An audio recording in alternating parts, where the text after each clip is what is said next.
Avant de commencer l'histoire, dites-nous d'où vous nous regardez en laissant un commentaire ci-dessous. Si vous aimez cette vidéo de Soulful Narrative, n'oubliez pas d'aimer et de vous abonner. Passez une excellente journée. Bonne histoire à tous. Les bulles de champagne dansaient dans le verre de Sofia Reyes, la distrayant momentanément du message qui venait de briser ses rêves. Elle se tenait seule au bord du bar sur le toit, 40 étages au-dessus de Manhattan, les lumières de la ville s'estompant alors que les larmes menaçaient de couler. Financement retiré. Désolé, ma petite. C'est comme ça dans les affaires. Le message de son partenaire brillait de manière accusatrice sur l'écran de son téléphone. 3 ans à concevoir, planifier, sacrifier tout pour sa marque de mode, anéanti en 12 mots indifférents. Sofia vida son verre, le champagne coûteux ayant maintenant le goût de l'échec sur sa langue. Elle était venue pour célébrer. La fortune pouvait changer si vite. Soit c'est votre premier verre, soit votre dernier, intervint une voix comme du bourbon chaud, car personne ne savoure un bon champagne comme si c'était un médicament. Sofia se retourna, préparant une remarque cinglante pour quiconque avait l'audace d'interrompre son moment privé de désespoir, mais les mots moururent sur ses lèvres. L'homme devant elle n'était pas seulement beau. Il possédait une présence qui imposait le respect, grand, avec des épaules qui tendaient son costume gris anthracite taillé à la perfection. Il rayonnait de la confiance de quelqu'un qui n'avait jamais entendu le mot « oh non ». Je ne savais pas que ma technique de consommation était en cours d'évaluation, réussit-elle à dire, en haussant un sourcil. Quelque chose s'alluma dans ses yeux d'un bleu perçant. De l'intérêt. De l'amusement. Un défi. Julian Hartley, dit-il, en lui tendant la main. Et j'évalue tout. Sa paume contre la sienne envoya un courant électrique le long de son bras. Sofia retira sa main un peu trop rapidement, déstabilisée par la réponse immédiate de son corps à cet étranger. Sofia Reyes, répondit-elle. Et je ne cherche pas de compagnie. Excellent, il fit signe au barman. Moi non plus. Je cherche une distraction. Malgré elle, Sofia sentit un sourire s'esquisser sur ses lèvres. C'est remarquablement honnête. Je trouve que l'honnêteté fait gagner du temps. Julian lui tendit un nouveau verre de champagne. Mauvaise journée ou mauvaise année? Les deux. Sofia accepta le verre, ses doigts effleurant les siens. Mon investisseur vient de se retirer de ma start-up de mode. 3 ans de travail se sont évaporés. La mode. Ses yeux parcoururent sa silhouette, non pas de la manière habituelle et prédatrice dont les hommes évaluaient son corps, mais avec un intérêt professionnel. La robe noire. C'est votre création, n'est-ce pas? Le col asymétrique, l'apparence architecturale. C'est un travail exceptionnel. Sofia cligna des yeux, surprise. Peu d'hommes pouvaient identifier des techniques de conception, encore moins les apprécier. Oui, c'est la mienne. Comment avez-vous? Ma mère possédait des maisons de haute couture à Paris et à Milan. J'ai grandi entouré de carnets de croquis et d'échantillons de tissu. Il s'appuya contre la rambarde à côté d'elle, leurs épaules se touchant presque. Quelle est la vision de votre marque? La conversation coula aussi facilement que le champagne. 1 heure en devint 2, puis 3. Julian posa des questions que personne n'avait jamais pris la peine de poser sur ses créations, ses inspirations, ses difficultés en tant qu'entrepreneur.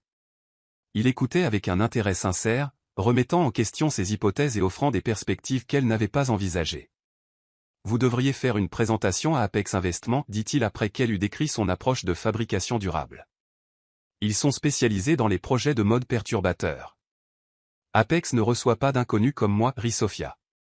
Le sourire de Julian cachait un secret. Je connais peut-être des gens.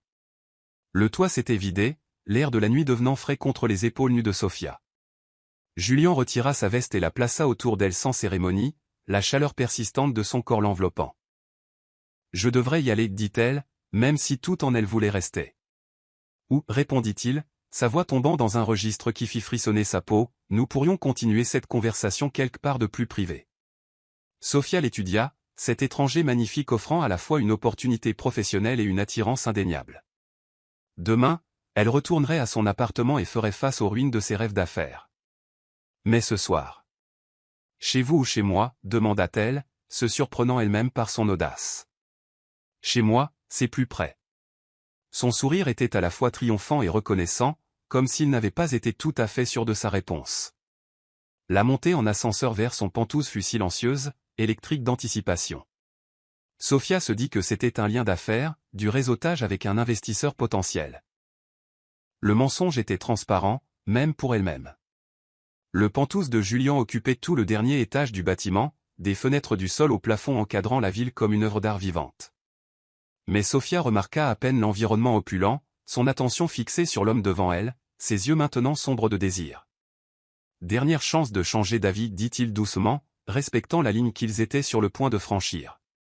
Sophia répondit en s'avançant et en posant sa paume contre sa poitrine, sentant son cœur s'emballer sous ses doigts.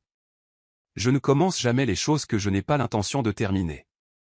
Son baiser fut dévastateur, confiant mais non exigeant, passionné mais contrôlé. Sophia se sentit tomber volontairement, se rendant à la chaleur qui montait entre eux.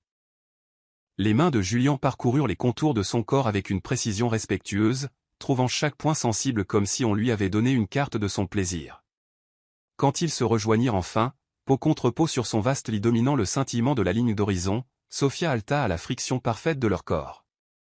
Après, enlacés dans des draps humides d'effort, Julian traça des motifs paresseux sur son épaule nue. « Reste jusqu'au matin, murmura-t-il contre ses cheveux. « C'est ce que tu demandes habituellement à tes coups d'un soir » demanda Sophia, essayant d'avoir l'air désinvolte, bien que son cœur s'emballât à l'invitation. « D'habitude, je ne demande rien, avoua-t-il, et je n'ai jamais rencontré quelqu'un comme toi. » Quelque chose dans son ton fit reculer légèrement Sophia, la réalité s'immisçant dans leur bulle parfaite. Elle n'appartenait pas à ce monde de pantouse et de pouvoir. Cette nuit avait été une fantaisie, une belle évasion de ses rêves qui s'effondraient. « Il faut que je m'en aille, dit-elle, se glissant hors de ses bras malgré ses protestations. Pendant qu'elle s'habillait, Julian la regarda avec une admiration non dissimulée. « Je veux te revoir, Sophia. » Elle sourit énigmatiquement, comprenant déjà que cette nuit existait en dehors du temps normal, parfaite et intouchable. C'était exactement ce dont on avait besoin ce soir. Ne compliquons pas les choses. Il la suivit jusqu'à la porte, encore glorieusement échevelée par leurs ébats. Au moins, prends mon numéro. Au revoir, Julian Hartley. Sophia l'embrassa une dernière fois, mémorisant son goût, la sensation de ses mains fortes sur sa taille. Le ciel commençait à peine à s'éclaircir alors qu'elle se glissait hors de son immeuble et dans le silence du petit matin de la ville. Sophia marcha plusieurs pâtés de maison avant de héler un taxi, son corps encore vibrant au toucher de Julian. Elle ne savait pas alors qu'elle emportait plus que des souvenirs de leur nuit ensemble. Elle ne pouvait pas imaginer comment leur chemin se croiserait à nouveau ou à quel point les circonstances seraient différentes. Dans son sac à main, la carte de visite de Julian, qu'il avait glissée dans sa pochette à son insu, contenait la clé de son avenir de plus d'une manière. Le taxi s'éloigna du trottoir, emportant Sophia vers un destin que ni elle ni l'homme qu'elle laissait dormir dans son pantouse ne pouvaient prévoir. Chapitre 2. Le lendemain, l'aube peignait la ligne d'horizon de Manhattan dans des teintes d'aquarelle alors que Sophia se glissait hors du pantouse de Julian, sans mot d'adieu, sans numéro de téléphone laissé derrière elle, seulement le parfum persistant de son parfum sur ses draps. Elle se dit que c'était mieux ainsi, une nuit parfaite préservée dans l'ambre, non souillée par des conversations gênantes du lendemain ou une inévitable déception. Le trajet en taxi jusqu'à son appartement de Brooklyn ressemblait à une traversée entre deux mondes, de l'air raréfié du luxe à sa réalité de factures impayées et d'un avenir incertain. Sophia appuya son front contre la vitre fraîche, regardant les gratte-ciel céder la place aux maisons en briques rouges, se demandant si elle avait imaginé le lien qu'elle avait ressenti avec Julian. Juste une fantaisie, murmura-t-elle pour elle-même en payant le chauffeur. Retour à la réalité. La réalité se réaffirma avec une efficacité impitoyable. Son propriétaire avait laissé un autre avis de rappel de loyer, l'email de rejet de son partenaire ne contenait aucune nouvelle solution. Le programme d'incubateur de mode auquel elle avait postulé avait sélectionné un autre designer. Dans l'après-midi, la nuit avec Julian semblait un rêve d'une autre vie. 2 semaines plus tard, ce rêve s'écrasa sur sa réalité avec une force stupéfiante. Sophia fixa le test de grossesse dans sa salle de bain, les 2 lignes roses indéniables malgré le fait que c'était le 3e test qu'elle faisait ce matin-là. Ses mains tremblèrent alors qu'elle s'affalait sur le bord de la baignoire. Impossible, murmura-t-elle, bien que la preuve contredit son déni. Elle avait été prudente toute sa vie d'adulte. Une nuit remarquable, impulsive. Et maintenant ça? Son studio exigu devint soudainement claustrophobe. Dehors, la pluie d'automne tambourinait contre ses fenêtres, reflétant la tempête qui se préparait à l'intérieur. Sophia pressa sa paume contre son ventre encore plat, essayant de comprendre la vie qui y commençait. Une vie créée avec un homme dont elle avait découvert la carte de visite dans son sac à main quelques jours après leur rencontre. Julian Hartley, président-directeur général de Hartley Enterprises. Une recherche rapide sur Internet avait révélé non pas n'importe quel homme riche, mais l'un des magnats de l'immobilier les plus influents de New York. Son visage apparaissait dans les pages mondaines, les revues d'affaires et les galas de charité, toujours posé, toujours imposant. Toujours entouré de femmes belles et raffinées qui appartenaient à son monde, des femmes qui ne lui ressemblaient en rien. Son téléphone sonna, la sortant de sa spirale de pensée. Le nom de sa meilleure amie, Lila, clignotait sur l'écran. Le médecin l'a confirmé, dit Sophia sans préambule en répondant. Je suis enceinte. Le silence s'étira entre elles avant que Lila n'expire audiblement. Tu vas le lui dire? Dire au célibataire milliardaire le plus convoité de New York qu'un coup d'un soir a abouti à une grossesse. Je suis sûr que ça se passerait à merveille. Sophia tenta de faire de l'ironie, mais sa voix se brisa. Tu ne sais pas comment il réagirait, rétorqua Lila. De plus, il ne s'agit plus seulement de toi. Sophia jeta un coup d'œil à sa table de travail, des croquis pour sa nouvelle collection épinglés à sa surface.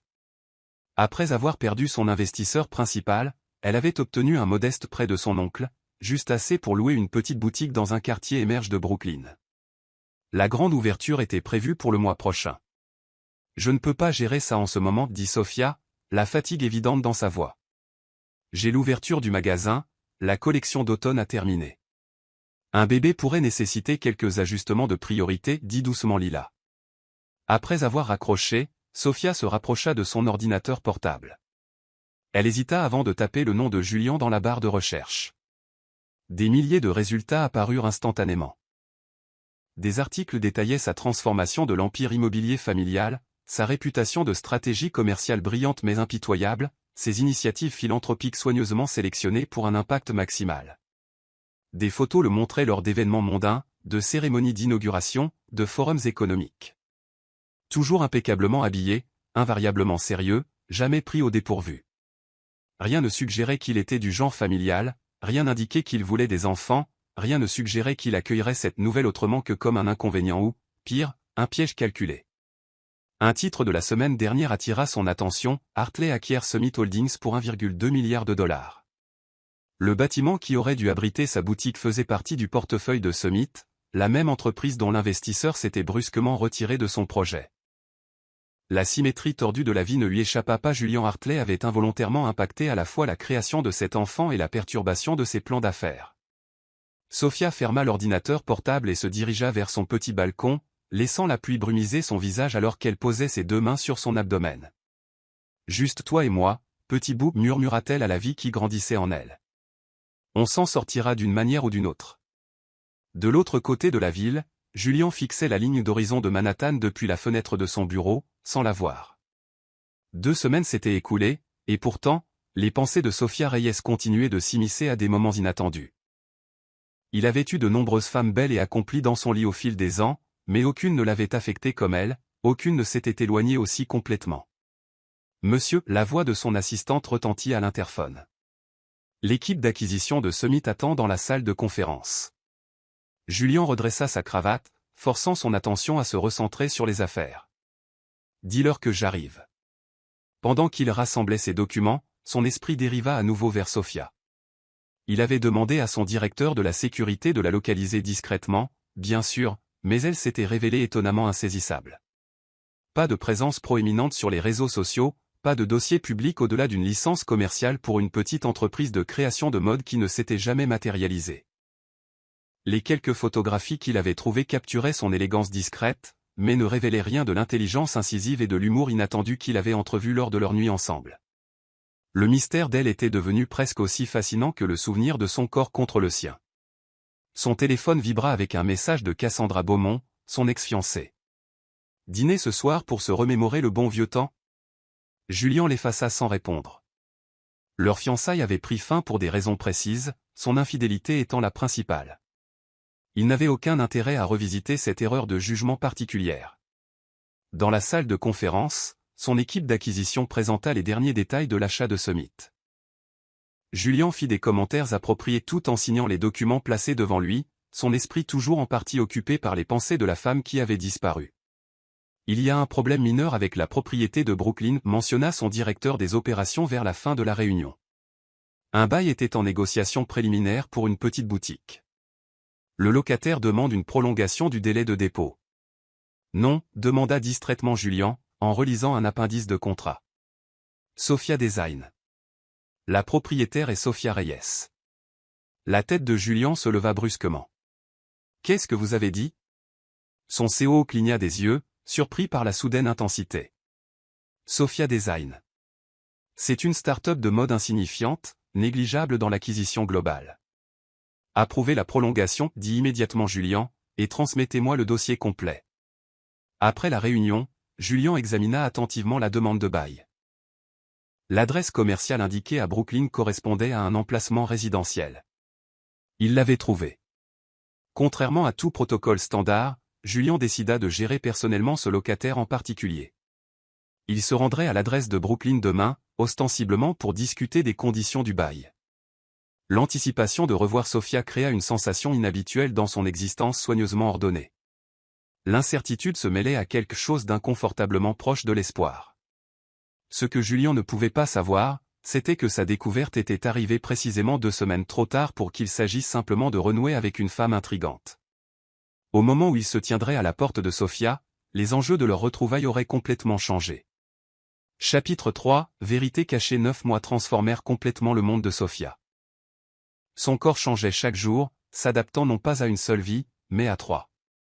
Une révélation qui l'avait fait vaciller lorsque la technicienne en échographie avait compté les battements de cœur pour la première fois. Les triplés se produisent dans environ une grossesse sur 10 000, avait expliqué le docteur Patel pendant que Sophia fixait l'écran, engourdie. Dans votre cas, ce sont des triplés fraternels issus de 3 œufs séparés. Assez remarquable. Remarquable n'était pas le mot que Sophia aurait choisi. Accablant, terrifiant, miraculeux. Tous plus précis pour décrire les émotions qui la submergeaient alors qu'elle naviguait seule dans sa grossesse.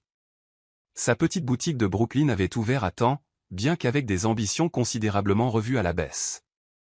Elle a créé sa collection pendant son 2e trimestre, en créant des pièces qui s'adaptaient à son corps changeant plutôt que de lutter contre lui. Les magazines de mode ont remarqué ces pièces de maternité innovantes, apportant une attention modeste mais essentielle à sa marque. Oncle Marcus s'était installé temporairement pendant son dernier trimestre, sa préoccupation bourrue se manifestant par des courses de crème glacée tard le soir et l'assemblage de 3 berceaux d'occasion dans l'appartement d'une chambre qu'il partageait maintenant. « Tu es sûr de ne pas contacter le père ?» avait-il demandé un soir. En regardant Sophia lutter pour trouver une position confortable sur le canapé. 3 bébés, c'est beaucoup pour n'importe qui à gérer seul, ma chérie. Sophia avait posé ses mains protectrices sur son ventre énorme. Il n'est pas du genre familial, oncle Marcus. Mieux vaut qu'ils aient un parent qui les choisit que 2 dont l'un se plaindrait de leur existence. Elle avait répété des variations de cette explication d'innombrables fois, la répétant à ses amis inquiets, à ses voisins curieux, à des professionnels de la santé bien intentionnés. Ce qu'elle n'admettait jamais à haute voix, c'était la peur qui rongeait sa certitude. La peur que Julian pense qu'elle avait planifié cela, qu'il voit la grossesse comme une manipulation, qu'il puisse utiliser ses ressources considérables pour lui prendre les enfants s'il découvrait leur existence. Les triplés sont arrivés 2 semaines en avance, après 30 heures de travail qui ont mis à l'épreuve l'endurance de Sophia au-delà de tout ce qu'elle avait imaginé possible. Lorsque le médecin a finalement placé le 3e petit paquet dans ses bras, l'épuisement a cédé la place à un amour accablant. Nathan, Lucas et Mia Reyes, murmura-t-elle, touchant chaque visage parfait. Tous les 3 avaient hérité des yeux bleus saisissants de Julian, un détail qui à la fois lui brisait le cœur et renforçait sa détermination. Elle donnerait tout à ses enfants, y compris la liberté de créer leur identité sans l'ombre d'un père milliardaire réticent. La première année passa dans un flou sans sommeil de tétés de minuit, de premiers sourires, de rendez-vous chez le pédiatre et de Sophia qui dessinait des croquis pendant que les bébés faisaient la sieste dans des berceaux soigneusement agencés à côté de sa table de travail. La boutique fonctionnait avec des horaires réduits, avec Lila aidant à gérer les opérations quotidiennes. Pour le 2e anniversaire des triplés, Sophia les avait déménagés dans un appartement légèrement plus grand et avait établi une clientèle modeste mais croissante pour ses créations. Les blogs de mode célébraient son esthétique de mère qui travaille, qui mêlait praticité et élégance inattendue. Un petit profil dans le magazine Brooklyn a attiré de nouveaux clients et un article sur les entrepreneurs locaux émergents. Ce que l'article a également apporté, bien que Sophia n'ait pu le prévoir, c'était la reconnaissance. Julian Hartley parcourait la section des affaires pendant son café du matin lorsque la photographie a attiré son attention. Une femme avec 3 tout petits dans un studio de design élégamment exigu. Bien que ses cheveux fussent différents, son visage plus fin, il reconnut Sophia immédiatement. Les enfants regroupés autour d'elle avaient environ 2 ans, avec des yeux bleus saisissants et identiques. Sa tasse de café s'est écrasée sur le sol, se brisant sans qu'il s'en rende compte.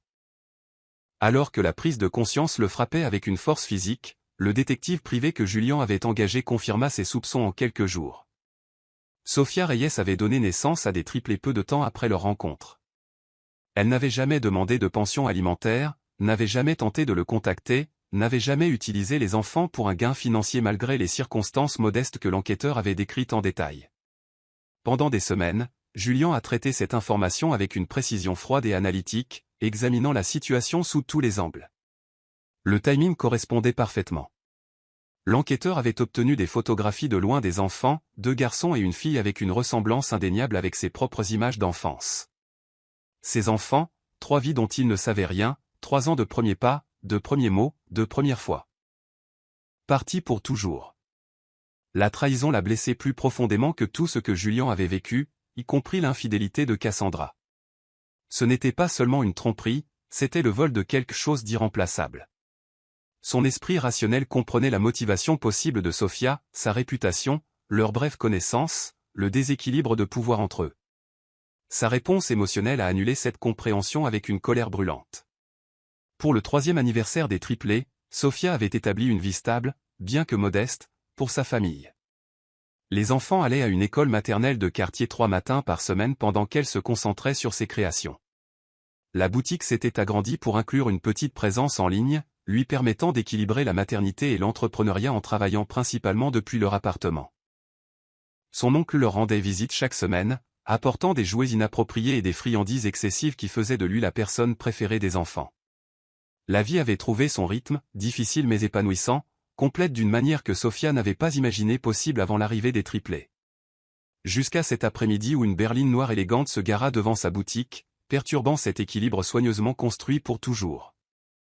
Julian avait planifié cette confrontation méticuleusement, chronométrant son arrivée pendant la fenêtre de l'après-midi, lorsque l'enquêteur avait confirmé que les 3 enfants seraient probablement avec Sophia à la boutique. Il avait préparé des questions, structuré des arguments, anticipé des réponses, abordant cette réunion comme il l'aurait fait pour n'importe quelle négociation à forts enjeux. Ce qu'aucune stratégie ne pouvait préparer, c'était l'impact viscéral de voir ses enfants pour la première fois. Sophia sortit de l'arrière-boutique, équilibrant Mia sur sa hanche tandis que les garçons la suivaient, se chamaillant pour un camion jouet. Elle se figea lorsqu'elle aperçut Julian, la reconnaissance et le choc la rendant momentanément sans voix. « Tu as disparu, dit Julian. Son entrée répétée abandonnée au profit de 3 mots simples qui englobaient 3 ans d'absence. Avant que Sophia ne puisse formuler une réponse, les enfants remarquèrent l'étranger. Lucas, toujours le plus audacieux, s'avança avec une curiosité scrutatrice. Nathan, l'observateur réfléchi, se déplaça légèrement derrière la jambe de sa mère tout en le regardant attentivement. Mia se contenta de fixer avec des yeux solennels. Des yeux identiques à ceux que Julian voyait dans son miroir chaque matin. Le regard de Julian balaya les enfants, cataloguant les similitudes et les différences, reliant une connaissance abstraite aux 3 petits humains qu'il étudiait maintenant avec la même intensité. La colère qu'il avait entretenue pendant des semaines recula sous une vague de quelque chose de plus primitif, reconnaissance, lien et certitude instinctive. « Ils sont à moi, n'est-ce pas » murmura-t-il. La question était purement rhétorique car la preuve se tenait devant lui, indéniable dans sa clarté génétique. Sophia resserra son étreinte sur Mia, son expression passant du choc à une fatigue protectrice. Elle réussit à hocher légèrement la tête, sa voix semblant piégée au-delà de sa portée. Julian s'agenouilla lentement, se mettant à la hauteur des yeux des enfants, un geste totalement en contradiction avec sa posture habituelle et imposante. Quelque chose de profond et d'irréversible se produisit en lui alors qu'il regardait dans 3 paires d'yeux qui reflétaient les siens. « Bonjour, dit-il doucement, s'adressant directement aux enfants plutôt qu'à Sophia. « Je m'appelle Julian. » Lucas s'approcha, toujours aussi intrépide. « Je suis Lucas. J'ai 3 ans. C'est Nathan. Il a 3 ans aussi. C'est Mia. Elle a aussi 3 ans. Je vois ça, répondit Julien. Un sourire se forma malgré l'orage d'émotions qui faisait rage en lui. Vous avez tous bien grandi. On a mangé du gâteau d'anniversaire la semaine dernière, contribua Nathan, sa réserve naturelle momentanément oubliée. Du chocolat avec du glaçage bleu. Le détail banal de l'anniversaire de ses enfants. Il n'en avait rien su. Frappa Julien avec une force inattendue. Un muscle se tendit dans sa mâchoire alors qu'il se levait de toute sa hauteur, son regard se fixant sur celui de Sophia. Il faut qu'on parle, dit-il calmement, la simple déclaration chargée de 3 ans d'implication. Sophia hocha la tête, son expression révélant qu'elle avait toujours su que ce jour pourrait venir. Les enfants, allez jouer avec vos livres dans le coin lecture, s'il vous plaît. Maman a besoin de parler avec Monsieur Hartley. Julien regarda les triplés se déplacer docilement vers un petit tapis entouré de bibliothèque. Quelque chose se serra dans sa poitrine en observant leur obéissance facile, leur confort évident dans cet espace, leur confiance totale en leur mère. Leur mère, pas lui, jamais lui, car il n'avait pas eu le choix. Lorsque les enfants furent installés, Julien se tourna vers Sophia, 3 ans de questions, d'accusations et de demandes convergeant en une seule déclaration tranquille qui démentait la tempête intérieure. Tu n'avais pas le droit de me les cacher. La confrontation qui allait remodeler 5 vies avait commencé, sans qu'aucun des parents ne reconnaisse que les lignes de bataille qu'ils traçaient finiraient par céder la place à quelque chose qu'aucun d'eux n'avait prévu. Chapitre 4, rencontre fortuite 3 ans après leur nuit ensemble, Julien se retrouva dans une position inconnue, debout dans la modeste boutique de Sophia à Brooklyn, face à face avec la femme qui avait disparu de sa vie aussi soudainement qu'elle y était entrée. Plus important encore, il se tenait à quelques mètres des 3 petits-enfants qui partageaient ses yeux, sa mâchoire, son sang. Je pense que nous devrions continuer cette conversation à l'étage, suggéra doucement Sophia, jetant un coup d'œil aux triplés, qui étaient devenus étrangement silencieux dans leur coin lecture, leurs petites oreilles essayant clairement d'attraper les mots des adultes. Lila, son assistante, hocha la tête, la compréhension passant entre les femmes sans qu'il y ait besoin de mots. Sophia mena Julien par un escalier étroit jusqu'à l'appartement au-dessus, un espace qui semblait incroyablement petit après le luxe expansif de son Penthouse. Chaque surface servait à plusieurs fins, une table à manger servant aussi de poste de couture, un canapé avec des signes révélateurs de transformation en lit, des jouets organisés dans des bacs étiquetés qui ne pouvaient toujours pas contenir le joyeux chaos de 3 tout-petits. « Vous vivez ici ?» Tous les 4, demanda Julien, observant les lieux exigus avec incrédulité. « C'est temporaire, répondit Sophia sur la défensive. J'économise pour quelque chose de plus grand une fois que la boutique sera mieux établie. Julien se tourna lentement, absorbant les preuves de l'existence de ses enfants, des peintures aux doigts scotchées sur le réfrigérateur, des tableaux de croissance marqués sur le mur, 3 personnalités distinctes déjà évidentes dans les objets éparpillés dans l'espace. 3 ans de vie dont il n'avait rien su jusqu'à aujourd'hui. Pourquoi? Le mot unique contenait des volumes de questions, d'accusations et de quelque chose dangereusement proche de la douleur. Sophia s'affala sur le bord du canapé, ayant soudain l'air épuisé. Qu'aurais-tu fait, Julien, si une femme avec qui tu as passé une nuit t'avait contacté, affirmant qu'elle était enceinte de tes enfants? Des triplés, de surcroît. J'aurais pris mes responsabilités, répondit-il sans hésitation. J'aurais pourvu, soutenu. Exactement. Pourvu. Soutenu. Des transactions financières. La voix de Sophia devint plus aiguë. Mais les aurais-tu voulu? Ou les aurais-tu simplement vus comme des obligations? La question frappa avec une précision inattendue. Il y a 3 ans, les enfants ne faisaient pas partie de l'existence méticuleusement planifiée de Julien. Sa propre enfance avait été une étude de l'austérité émotionnelle, la réussite étant prioritaire sur l'affection. Aurait-il vraiment accueilli la paternité, ou l'aurait-il simplement géré avec la même efficacité clinique qu'il appliquait aux acquisitions d'entreprises? Tu n'avais pas le droit de prendre cette décision unilatéralement, dit-il à la place, évitant sa question. Ce sont aussi mes enfants. Des enfants que tu connais depuis à peine 20 minutes, rétorqua Sophia. Des enfants que j'ai portés, mis au monde, nourris et élevés tout en construisant une entreprise pour les soutenir. Parce que tu as choisi cette voie. La voix contrôlée de Julien démentait la colère qui bouillonnait en dessous. Tu me les as délibérément cachés. J'ai manqué 3 ans de leur vie. Leurs premiers pas, leurs premiers mots, leurs premiers anniversaires. Ces moments sont partis pour toujours. Sophia tressaillit à l'émotion brute qui perçait son extérieur généralement impassible. J'ai fait ce que je pensais être le mieux pour eux. Le mieux pour eux, ou une commodité pour toi. Julien fit les 100 pas dans le petit salon, son costume sur mesure et sa présence imposante, incongrue sur fond de blocs de construction et de peluche. Tu pensais que je ne voudrais pas connaître mes propres enfants, ou c'était une vengeance pour quelque chose? Une vengeance? Sophia rit avec incrédulité. Pourquoi? Notre nuit ensemble était consensuelle et, franchement, merveilleuse. Mais ce n'était qu'une nuit, Julien. Tu étais un étranger très riche et puissant qui aurait pu rendre nos vies extrêmement compliquées. Alors, tu as décidé qu'un simple abandon était préférable, les privant de leur père, de leur héritage, de leur droit de naissance.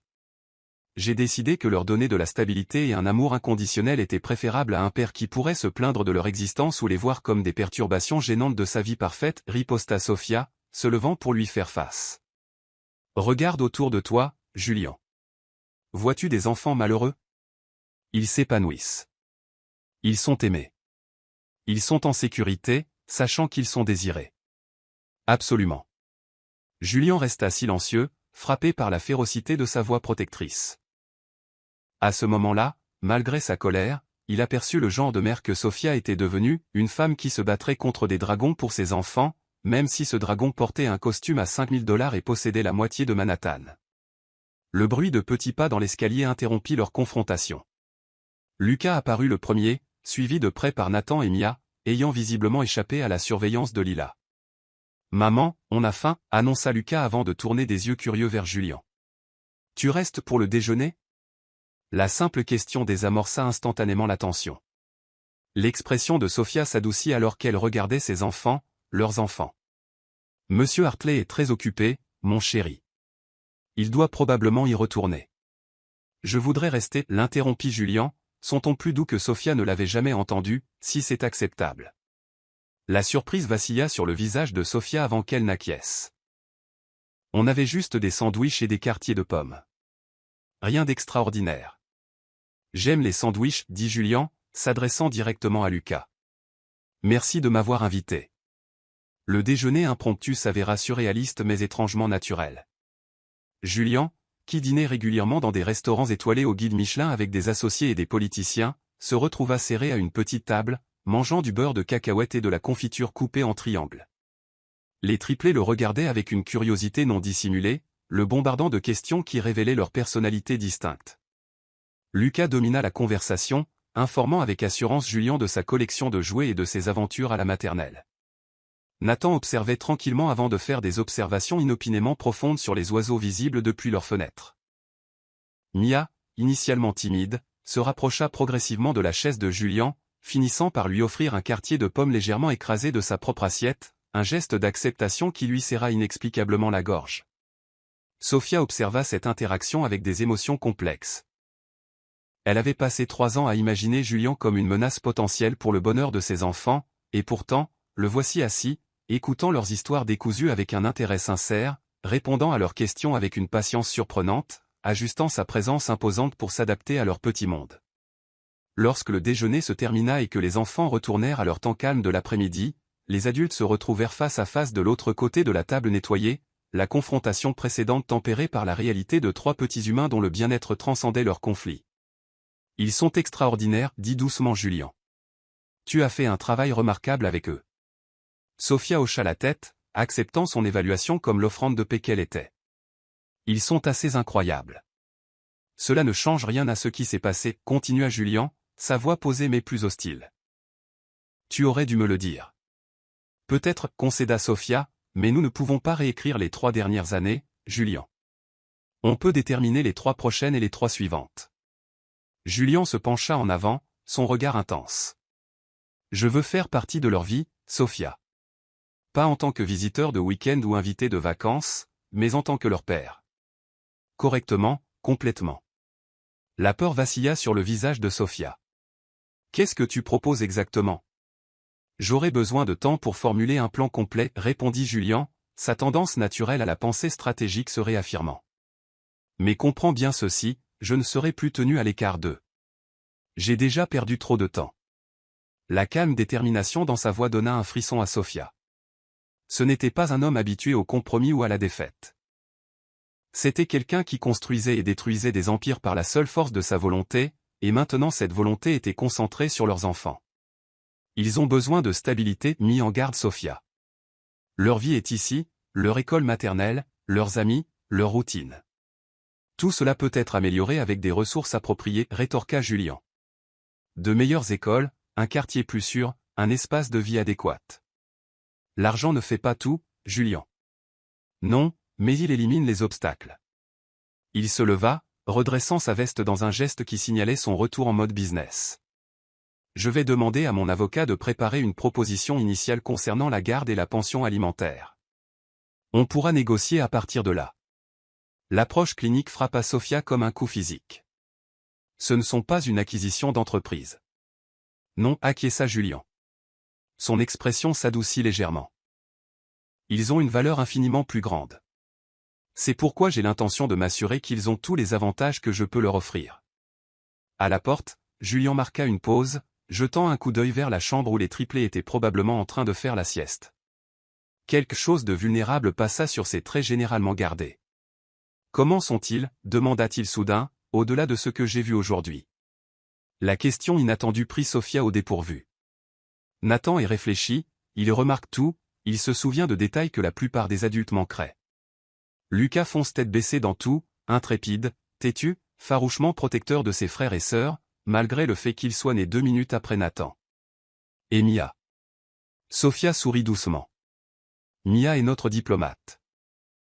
Elle sert de médiatrice dans leur chamaillerie, partage instinctivement, trouve de la joie dans les plus petites choses.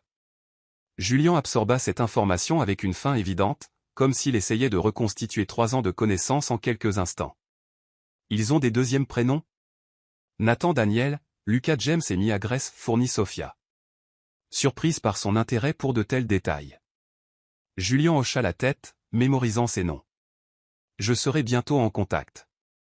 Alors que la porte se refermait derrière lui, Sophia s'affaissa contre elle, la pleine portée des événements de la journée l'envahissant. La vie soigneusement construite qu'elle avait établie pour ses enfants venait de se heurter à la force de la nature qu'était Julian Hartley. Reste à voir si cette collision renforcerait ou briserait leur monde. Ce qu'elle ne pouvait pas savoir, c'est que Julian, en montant dans sa voiture qui l'attendait, avait déjà commencé à formuler une proposition qui allait irrévocablement changer toute leur vie, une proposition qui offrirait sécurité et légitimité aux enfants, mais à un prix que Sophia n'avait jamais prévu de payer. Chapitre 5, confrontation. Julian est revenu dans le quartier de Sophia exactement une semaine après avoir découvert ses enfants. Ces 7 jours l'avaient propulsé en territoire inconnu, la tourmente émotionnelle oscillant entre la fureur face à sa tromperie et l'émerveillement devant l'existence de ses enfants. 7 jours de nuit blanche, de réunions annulées et d'une distraction si profonde que son équipe de direction avait commencé à échanger des regards inquiets.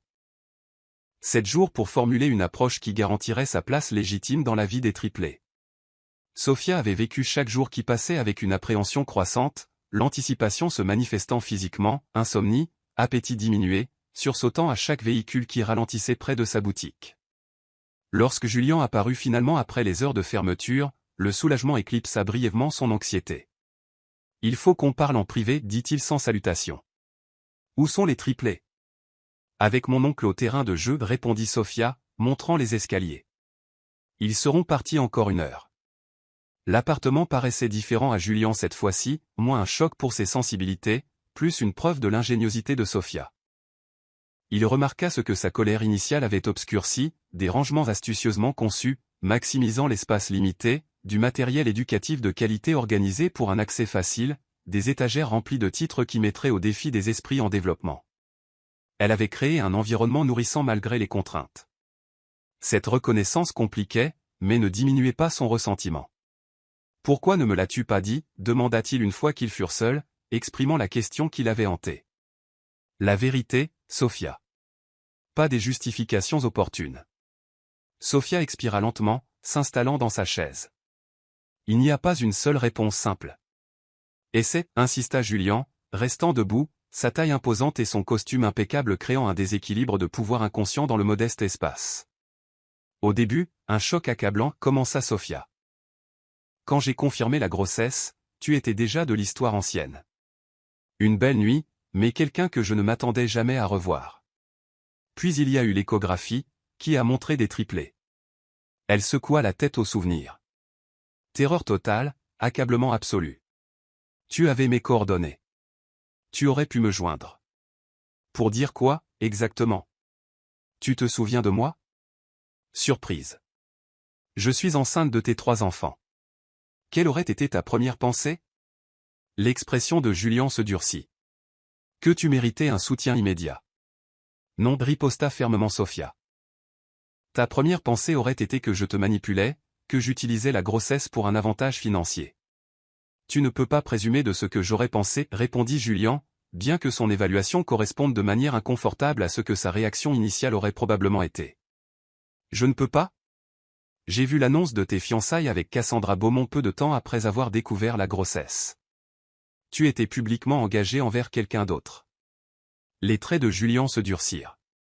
Cassandra et moi avions mis fin à nos fiançailles avant notre nuit ensemble. Le retrait n'avait pas encore été publié. Je n'avais aucun moyen de le savoir, dit Sophia calmement. Tout ce que j'ai vu, c'est que j'attendais des triplés d'un milliardaire, apparemment fiancé à quelqu'un de son cercle d'élite.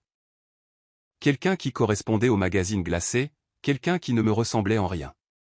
Alors, tu as décidé unilatéralement que je ne devrais pas connaître mes propres enfants. Julien fit les 100 pas dans le modeste salon, ses mouvements mesurés contrastant avec sa turbulence interne. Tu n'avais absolument aucun droit de me voler 3 années irrécupérables.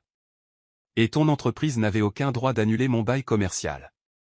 La même semaine où j'ai découvert ma grossesse, riposta Sophia, sa façade de sang-froid se fissurant. Hartley Enterprises a acquis mon immeuble, annulé tous les accords en cours et a effectivement détruit l'entreprise que j'avais passé des années à créer. Julien s'arrêta, une confusion sincère remplaçant sa colère. À quoi fais-tu référence exactement? Summit Holdings. Votre entreprise les a acquis il y a 3 ans. Mon bail de boutique a été résilié dans cette prise de contrôle. Mon investisseur principal s'est retiré la même semaine. Un rire sans humour lui échappa. La cruelle ironie ne m'a pas échappé. L'homme qui avait engendré mes enfants a simultanément démoli mon gagne-pain sans même s'en rendre compte. Julien traita rapidement les détails de l'acquisition. Summit avait été une transaction de routine, l'une des dizaines cette année-là. Ces baux individuels étaient gérés par son équipe des opérations sans son implication directe. Je n'avais aucune connaissance des baux spécifiques affectés par cette acquisition, déclara-t-il finalement. Ces décisions se prennent au niveau opérationnel. C'est hors de propos, insista Sophia. La réalité était que je me suis retrouvé soudainement enceinte de triplés, ma carrière en ruine, et le père était le même homme puissant dont l'entreprise venait de bouleverser ma vie professionnelle. Peux-tu honnêtement affirmer que tu n'aurais pas remis en question mes motivations si je t'avais contacté à ce moment-là? Le scénario hypothétique resta en suspens entre eux, sa plausibilité indéniable. Le silence de Julien fournit une réponse suffisante. J'ai fait ce qui me semblait être le meilleur choix à ce moment-là, continua Sophia, plus doucement. Était-ce correct? Je n'en suis pas certaine, mais je n'ai pas décidé par malveillance ou pour te priver. J'ai choisi ce que je croyais les protéger d'un rejet potentiel ou de devenir de simples obligations.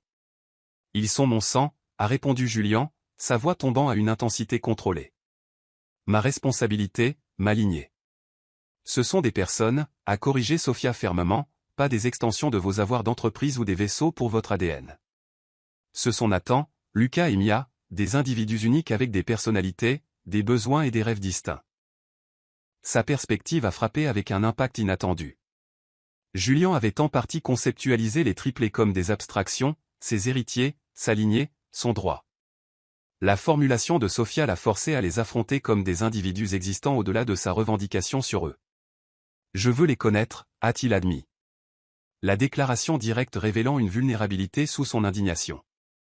Pas seulement en tant que mes enfants, mais en tant que les personnes qu'ils deviennent. Quelque chose dans l'expression de Sophia s'est adouci. Ils méritent de vous connaître aussi, mais selon leur confort, Julien, à un rythme qu'ils peuvent assimiler. Ils n'ont jamais eu de père.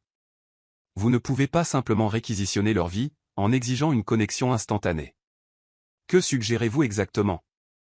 A demandé Julien. Ses instincts de négociateur refaisant surface. Une introduction progressive, des visites régulières augmentant en durée à mesure qu'ils se sentent à l'aise avec vous, de la patience et de la fiabilité. Sophia a fait une pause avant d'ajouter, et absolument aucune intimidation légale ou menace de garde qui déstabiliserait leur sécurité. Julien a pesé son approche contre son impulsion initiale de tirer parti de ses ressources considérables pour un accès immédiat et illimité. Le stratège en lui a reconnu la méthode de Sophia comme plus efficace pour un succès durable, malgré la frustration de son désir de résolution immédiate. « Et que voulez-vous en retour » a-t-il demandé. L'habitude lui faisant chercher la contre-demande dans n'importe quelle négociation. Ce n'est pas une transaction commerciale, Julien. Cela concerne le bien-être émotionnel de nos enfants. Le son de rire depuis l'escalier les a interrompus. La porte de l'appartement s'est ouverte alors que Lucas entrait en trombe, suivi de près par Nathan à un rythme mesuré, et Mia tenant la main usée de l'oncle Marcus. « On a vu des bébés canards », a annoncé triomphalement Lucas avant de remarquer Julien, son expression s'illuminant d'une reconnaissance sincère. « Tu es revenu. » Le plaisir simple a profondément touché Julien. Personne dans son monde d'adulte n'avait jamais affiché un bonheur aussi décontracté à sa simple présence. « Je suis revenu », a-t-il répondu, sa voix s'adoucissant instinctivement. « Tu vas rester pour le dîner » a demandé Lucas, sautillant légèrement avec son énergie caractéristique. « On a des spaghettis. J'ai le droit de les enrouler maintenant sans faire de dégâts. » Julien a regardé Sophia. Cherchant silencieusement la permission, son léger hochement de tête a transmis plus que des mots, une trêve provisoire, un début fragile. « J'aimerais beaucoup », a-t-il dit à Lucas, sa présence autoritaire habituelle se recalibrant pour correspondre à l'enthousiasme de l'enfant. Alors que les enfants bavardaient de leurs aventures au parc, l'oncle Marcus a regardé Julien avec une évaluation non dissimulée. « Alors, vous êtes le père » a-t-il déclaré sans détour quand les enfants sont allés se laver les mains. « Je le suis », a confirmé Julien, rencontrant directement le regard d'évaluation de l'homme plus âgé. « Vous venez de l'apprendre maintenant, c'est ça ?» Le ton de Marcus ne portait aucun jugement. Se contentant d'établir des faits, Julien a hoché la tête une fois, la mâchoire se resserrant.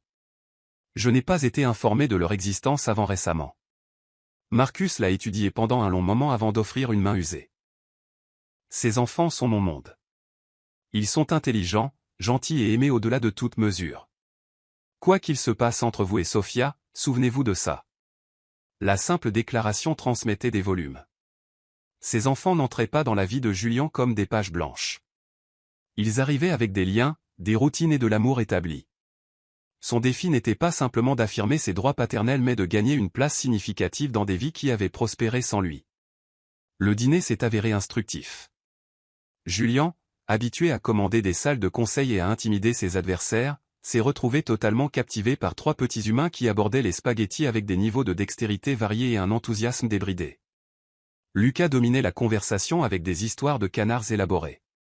Nathan offrait des observations réfléchies sur l'architecture des pâtes.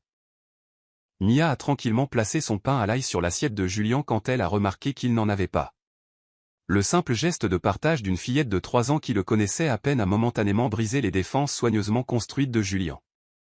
Quelque chose de fondamental a changé en lui. Il ne s'agissait plus de droits légaux ou de patrimoine refusé. Il s'agissait de 3 enfants remarquables qui pourraient lui permettre d'entrer dans leur monde s'il s'y prenait correctement. Après que les enfants aient été baignés et installés pour des histoires du soir, Julien et Sophia se tenaient maladroitement dans le couloir étroit, l'inattendue domesticité de la soirée ayant temporairement suspendu leur conflit. « Ils sont extraordinaires », a dit Julien tranquillement, une admiration sincère dans sa voix. « Vous avez fait un travail remarquable avec eux. »« Merci », a reconnu Sophia, acceptant le compliment pour ce qu'il était, une reconnaissance de son dévouement plutôt qu'une absolution pour ses choix. « Cela ne change rien à ce qui s'est passé », a continué Julien, son ton ferme mais sans l'hostilité précédente. « Vous auriez dû me le dire dès le début. »« Peut-être, » a concédé Sophia, « mais nous ne pouvons qu'avancer à partir d'ici. » En effet, Julien s'est redressé, l'homme d'affaires remplaçant l'invité temporaire du dîner. « J'ai toujours l'intention d'établir mon rôle dans leur vie de manière complète, non pas à votre discrétion, mais je reconnais qu'une action en justice immédiate serait préjudiciable à leur bien-être. »« Alors, que proposez-vous » a demandé Sophia avec prudence. « Une intégration structurée, des visites régulières, un soutien financier et un accord formalisé concernant leur avenir. » L'expression de Julien est restée impénétrable. « Je vais faire préparer quelque chose pour votre considération. » L'approche clinique a fait frissonner Sophia, malgré son caractère raisonnable. « Ce ne sont pas une acquisition d'entreprise, Julien. » « Non », a-t-il concédé, quelque chose s'adoucissant brièvement dans son expression. Ils sont infiniment plus précieux, c'est pourquoi j'ai l'intention de procéder avec une délibération prudente plutôt que l'action en justice immédiate que mes avocats ont recommandée. Alors, ce que j'aimerais, c'est les revoir samedi. Toute la journée, si possible. La demande, non pas une exigence, représentait une retenue inattendue de la part d'un homme habitué à dicter des termes. Sophia a hoché la tête. Ils aimeraient ça. Ils sont déjà fascinés par vous. Un sourire fugace a traversé les traits de Julian, un sourire sincère, décontracté, transformateur. Le sentiment est entièrement mutuel. Après son départ, Sophia s'est appuyée contre la porte fermée, assimilant le changement subtil de la soirée. Le formidable adversaire qui était arrivé en exigeant des réponses était parti en tant que quelque chose de plus complexe, toujours déterminé à affirmer ses droits paternels, mais percevant maintenant les enfants comme des individus plutôt que des possessions. Ce que Sophia ne pouvait pas anticiper, c'était que Julian, de retour dans son pantouf silencieux, avait déjà commencé à formuler une proposition qui avait été plus précieuse, qui allait irrémédiablement modifier toute leur vie en offrant sécurité et légitimité aux enfants, mais à un prix que Sophia ne s'était jamais attendue à payer. Chapitre 6. La proposition. Une semaine de visites étonnamment agréables a suivi la confrontation initiale de Julian avec Sophia. Il est apparu précisément quand il l'avait promis, apportant des cadeaux soigneusement sélectionnés, des fournitures d'art de qualité pour la créativité naissante de Nathan, un ensemble de constructions qui a captivé la curiosité mécanique de Lucas, et une collection d'instruments de musique qui a ravi le sens du rythme en développement de Mia. Pas des démonstrations extravagantes de richesse, mais des articles reflétant l'attention portée aux intérêts distincts de chaque enfant. Sophia a observé ces interactions avec un optimisme prudent. Julian s'est avéré étonnamment adepte avec les triplés, son impériosité habituelle s'adoucissant en un engagement patient alors qu'il construisait des tours de blocs avec Lucas, discutait des formations de nuages avec le contemplatif Nathan, et écoutait attentivement les confidences chuchotées de Mia sur ses animaux en peluche préférés. De leur côté, les enfants ont accepté Julian avec l'ouverture simple de triplés, non troublés par la dynamique complexe d'adultes qui tourbillonnaient autour d'eux. Ils n'ont pas remis en question son apparition soudaine dans leur vie, l'incorporant simplement dans leur petit monde avec une facilité remarquable. Lorsque Julian a demandé de les emmener au parc sans la supervision de Sophia, elle a hésité brièvement avant d'accepter, regardant de loin alors qu'il les poussait sur des balançoires, sa tenue habituelle de costume remplacée par des vêtements décontractés plus adaptés au sable du terrain de jeu. Sophia s'est permis de reconnaître une vérité surprenante. Julian Hartley pourrait devenir un excellent père. Cette réalisation ne l'a pas préparé à son arrivée à sa boutique après la fermeture le 7e jour. Immaculément habillé de son armure d'entreprise, son attitude professionnellement froide fermement en place. Nous devons discuter de l'avenir des enfants, a-t-il déclaré sans préambule, posant un portfolio en cuir sur son comptoir. En privé. Sophia a fermé la porte du magasin à clé, retournant le panneau sur fermé avant de le conduire à l'étage dans l'appartement où l'oncle Marcus surveillait les triplés. Après s'être arrangée pour que Marcus prolonge la sortie des enfants, elle s'est tournée vers Julian avec attente. J'ai consulté mon équipe juridique sur l'approche optimale pour établir mes droits paternels tout en minimisant les perturbations de la routine des enfants, a commencé Julian, sortant un document de son portfolio et le glissant sur la petite table à manger. Sophia a jeté un coup d'œil à l'entête, accord matrimonial proposé, avant que son regard ne se reporte sur le visage impassible de Julian. Accord matrimonial ? Vous ne pouvez pas être sérieux. Je suis tout à fait sérieux, a répondu Julian, son ton mesuré et pragmatique. Après un examen attentif de toutes les options, le mariage offre la solution la plus efficace à notre situation. Le mariage n'est pas une solution efficace à quoi que ce soit, a rétorqué Sophia, l'incrédulité colorant sa voix. C'est un engagement entre des personnes qui s'aiment. C'est une perspective, a reconnu Julian sans émotion. Cependant, le mariage a historiquement servi de nombreuses fonctions pratiques au-delà du sentiment romantique, consolidant les ressources, établissant une lignée légitime, fournissant des environnements stables pour la progéniture. Sophia l'a regardé avec incrédulité. Vous me demandez réellement en mariage en ce moment, comme ça ? Je propose un arrangement mutuellement bénéfique, a clarifié Julian, ouvrant méthodiquement le document. Les termes sont simples. Nous nous marions dans 30 jours. Vous et les enfants déménagez dans ma résidence principale. Nous présentons un front uni à la société et aux institutions juridiques. En échange, je financerai l'expansion de votre marque de mode et établirai des fonds en fiducie substantiels pour chaque enfant. Le rire de Sophia ne contenait aucun humour. Un arrangement commercial. C'est votre solution à la parentalité? C'est pratique, a déclaré Julien avec une conviction inébranlable. Les enfants ont besoin de stabilité, de protection juridique et de mon nom de famille. Le mariage fournit les trois efficacement. Et qu'en est-il des besoins émotionnels, de la connexion, de l'authenticité? A interpellé Sophia. Les enfants perçoivent mieux l'insincérité que les adultes. L'expression de Julien est restée impénétrable. Nous sommes des adultes intelligents capables de maintenir une relation cordiale pour leur bénéfice.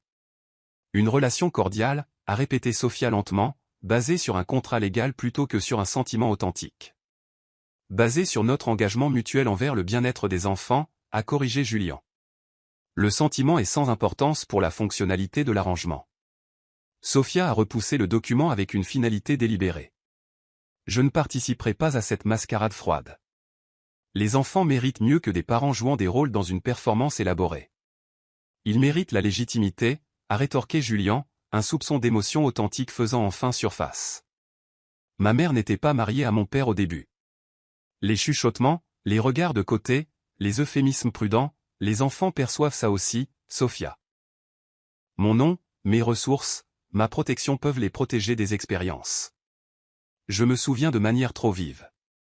L'aperçu inattendu de l'enfance de Julien a momentanément fait taire les objections de Sophia. Elle l'a étudié avec une nouvelle compréhension, reconnaissant que sa proposition clinique pouvait être enracinée dans une histoire profondément personnelle. Il y a d'autres façons de fournir ces choses sans un mariage fondé sur la commodité, a-t-elle dit plus doucement. Aucune n'est aussi complète ou immédiate, a insisté Julien, un contrôle rigide se réaffirmant. Considérez leur avenir de manière pratique, Sophia. 3 enfants au lieu d'un multiplie considérablement les dépenses d'éducation, les coûts de santé, les besoins en logement. Mon soutien financier transformerait leurs opportunités. Ils sont déjà aimés, nourris, vêtus et heureux, a rétorqué Sophia. L'argent n'est pas tout, Julien. Non, mais il supprime les obstacles. Il s'est levé, redressant sa veste dans un geste qui signalait son retour en mode business. Je vais demander à mon avocat de rédiger une proposition initiale concernant la garde et le soutien. Nous pourrons négocier à partir de là. L'approche clinique a frappé Sophia comme un coup physique. Ce ne sont pas une acquisition d'entreprise. Non, a concédé Julien, son expression s'adoucissant légèrement. Ils sont infiniment plus précieux, c'est pourquoi j'ai l'intention de m'assurer qu'ils ont tous les avantages que je peux leur fournir. Chapitre 7. L'accord réticent. Mariage. Le mot flottait entre Sophia et sa meilleure amie Lila alors qu'elles étaient assises dans la boutique tranquille après les heures de fermeture. Le contrat de Julien étalé sur le comptoir entre des rouleaux de tissu et des croquis de design. Un arrangement commercial avec des clauses d'infidélité et des mesures de performance, a clarifié Lila. Tapotant le document avec une incrédulité à peine dissimulée. Qui propose comme ça? Julien Hartley, apparemment, a répondu Sophia, l'épuisement évident dans sa voix. Elle avait passé 5 jours à alterner entre l'examen des dispositions méticuleuses du contrat et l'observation de Julien interagir avec les triplés lors de ses visites quotidiennes, pour construire une patience surprenante et un intérêt authentique pour leur personnalité en développement. Et tu y penses vraiment? A demandé Lila, étudiant l'expression en conflit de son ami. Je pense à ce qui est le mieux pour les enfants, a corrigé Sophia. L'offre de Julien, c'est la sécurité financière, des opportunités éducatives, l'accès aux soins de santé, des avantages concrets que je ne peux pas fournir seul. À quel prix? A doucement interpellé Lila. Vivre dans un mariage sans amour, c'est essentiellement un employé avec des avantages. Sophia a grincé à l'évaluation crue. Les termes ne sont pas aussi froids qu'ils en ont l'air. Il a inclus des dispositions, assurant que mon entreprise de design continue avec un financement substantiel. Je maintiendrai une indépendance créative tout en accédant à des ressources dont je n'ai que rêvé. C'est la designer qui parle, pas la femme, a observé Lila. Et ta vie au-delà du travail et de la maternité? La romance, la connexion, être réellement aimé par quelqu'un. La section 12 autorise des relations personnelles discrètes à condition qu'elles ne menacent pas la stabilité familiale, a cité Sophia avec une amertume amusée. Apparemment, je peux avoir de la romance tant qu'elle est planifiée et discrète. Mon Dieu, a murmuré Lila. Il a pensé à tout sauf aux émotions humaines réelles. C'est Julien, a reconnu Sophia. La minutie personnifiée, toutes les éventualités traitées sauf l'élément humain désordonné et imprévisible. Et pourtant, tu envisages toujours de dire oui, a noté Lila, regardant attentivement son amie. Pourquoi? Sophia a regardé à travers la fenêtre de la boutique la rue sombre de Brooklyn, un quartier qu'elle aimait mais qui présentait des limitations indéniables pour élever 3 enfants. Parce que quand Julian leur lit, Lucas reste complètement immobile pour la première fois de sa vie, a-t-elle dit tranquillement. Parce que Nathan a posé des questions sur les étoiles hier et Julian a promis de lui acheter un télescope. Parce que Mia l'a appelé papa et son expression entière s'est transformée. La compréhension a jailli sur le visage de Lila. Tu es en train de tomber amoureuse de papa Hartley. Je reconnais qu'il pourrait être bon pour eux, a corrigé Sophia fermement. Les enfants méritent sa présence dans leur vie, ce qui ne nécessite pas de mariage légal, a souligné Lila. Non, mais cela empêcherait une bataille de garde que je ne peux pas me permettre de mener, a admis Sophia, exprimant sa peur la plus profonde. Les ressources de Julian sont illimitées. Ses avocats m'enterreraient. A-t-il menacé d'une action en justice? Pas explicitement, a concédé Sophia, mais l'implication existe dans chaque phrase soigneusement choisie de ce document. Cette fusion offre un partenariat. Le rejet invite à l'opposition.